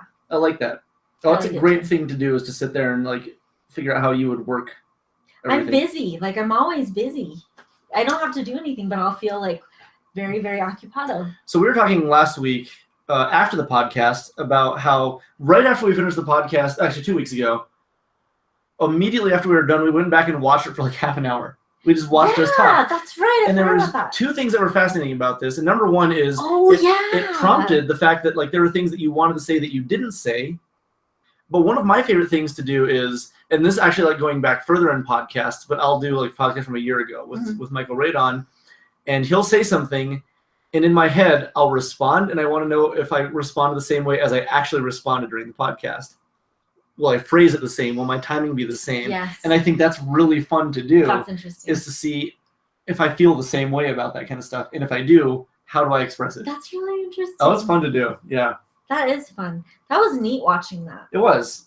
Because it was actually, we had like a director's commentary, because as we're sitting here doing this podcast, Michelle and I would be in the middle of a dialogue, and she'd be like, oh, right here is exactly where I was thinking this and this and this and this that we never got around to saying. Right. So it was just, right here I wasn't listening at all. Yeah, you were listening to me talk about this other thing. But you were completely out of it. And we were talking about how we could see it. Like, yes. Do you see how I'm not even paying attention? Do you see how I'm like somewhere else? Yeah. We were doing that too. I've done that a few times tonight. Like, if we went back and watched this, I could show you the places where I wasn't listening. Yeah, well, I wasn't talking to you.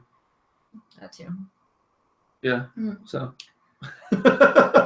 Yeah. Yeah. No, it's great. Great. G unit. Wheeze VG addiction. There it is. So. It is hot. The unit. Yeah. No, this has been a really fun one. What time is it? It's 11. It's 2 hours, and now we have all of our viewers. It's already. It was 2 hours. We've done 2 hours so far. Man, that first hour was intense. It was. It was actually extremely. It was very thick. Yeah, really. It was a lot. I'm gonna want to go back and watch that, because the thing that was really interesting to me in the first hour of this podcast, I had like zero awareness of being on a podcast or being listened to. Like, I really was. It was strictly conversation. I was truly like learning and thinking and and talking and listening. I was truly like in it. I wasn't like aware of being heard or anything like that. I was really in it. Well, something interesting to think about is because we had absolutely no active conversation coming from this. It was literally, we had nothing to focus on but like this. Yeah. And it just became completely a conversation.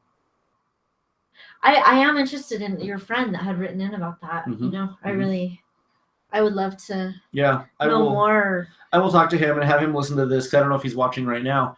But I would like to get his take on the interpretations that we presented. Yeah, that, and I would love to also, because he's somebody that he's up closest and personalist to it right now. Sure. I've been through stuff and you've been through stuff and I'll go through stuff and you'll go through stuff, but it's happening now. Yeah, this is his currently. So, yeah, so he's sort of like, he's front and center.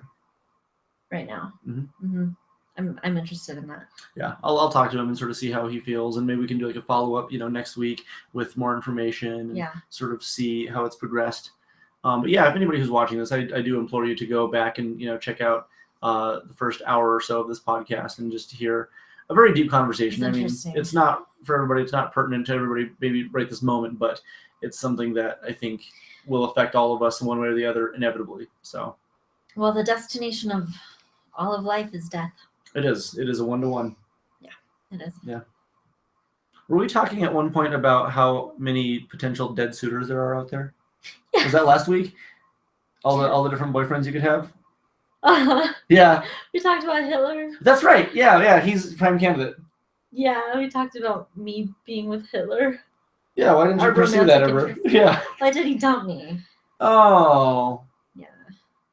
He said I didn't have enough compassion for people. That's true. You are pretty standoffish with the entire race. And that's something he requires. That's true. Yeah, he wants a full understanding. Compassion for others. Yeah. Mm-hmm. Do you not like the Germans?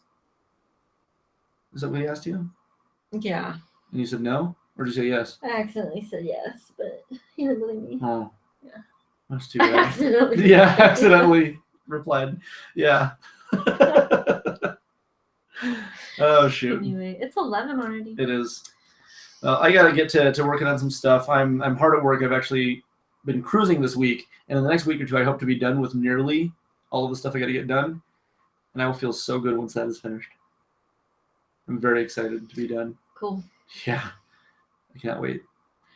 Well, hopefully when you are done, we can hang out and do something funny. Yeah. I don't like hanging out with you. You watch Stranger Things, right? You said you watched all the way through. All of it. Oh, it was so good.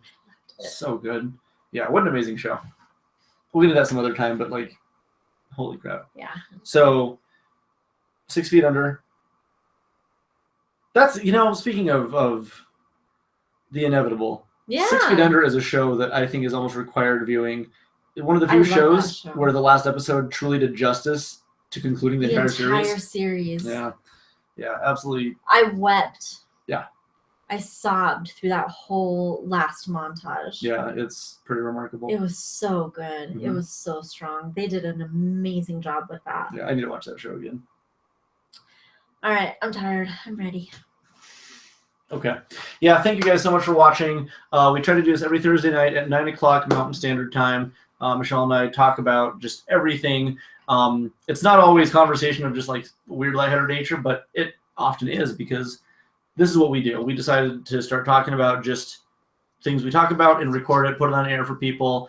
With Michelle's background in therapy and psychology, we've had a lot of really great conversations. She brought me very much to the forefront of where I am today. And so if you ever want to write in or talk about something you're having trouble in life, whether it's really deep or it's really simple or whether it means something to you, that's the bottom line is just if you ever want us to discuss anything, we will. Yeah. And so feel free to write in at any point. And not because all the right answers or anything, we'll just discuss it. Yeah. That's all. Yeah, we might not have solutions. In fact, solutions aren't even ours to have, but we will gladly offer any advice or just interpretation. And I love it because every time that we talk about something that somebody writes in about, it expands how I think. I learn. Mm-hmm. Yeah. I learn from every question. It's just as important for us. Not necessarily that I know what I'm talking about in any way or any answer or anything like that. Mm-hmm. It's fun. It's to pull out an answer that you might not have been aware of. Right. But you had to come up with an answer, so it defines you that much more. In that moment. Yep. Just in that moment. You're a big statue that is just chiseling one more little detail. Bit at a time. Yeah, very cool. Yeah, thank you so much for watching. Everybody's showing up right when we're leaving. I'm sorry. We've been doing this for 2 hours, and it's unfortunately time for us to go. But literally, if you guys ever want, write into us. You can message us. We're on Facebook, Blue Lady Podcast. And you can write in anytime during the show, and we will always answer anything. And if you ever want to, like, text or whatever anonymously, feel free to do so. We will be here. And when is Lex gonna come on? Oh, I got to talk to her. We actually we were talking just the other. I talked to her yesterday on the phone. We talked for a couple hours. And what's one of my favorite things, by the way, is not texting back and forth, but actually being on the phone and having a full-on good conversation. You like that? I like being in person the best, but like she was not in a spot where she could do it. Mm-hmm. But I like actually talking to people live in whatever capacity it could be.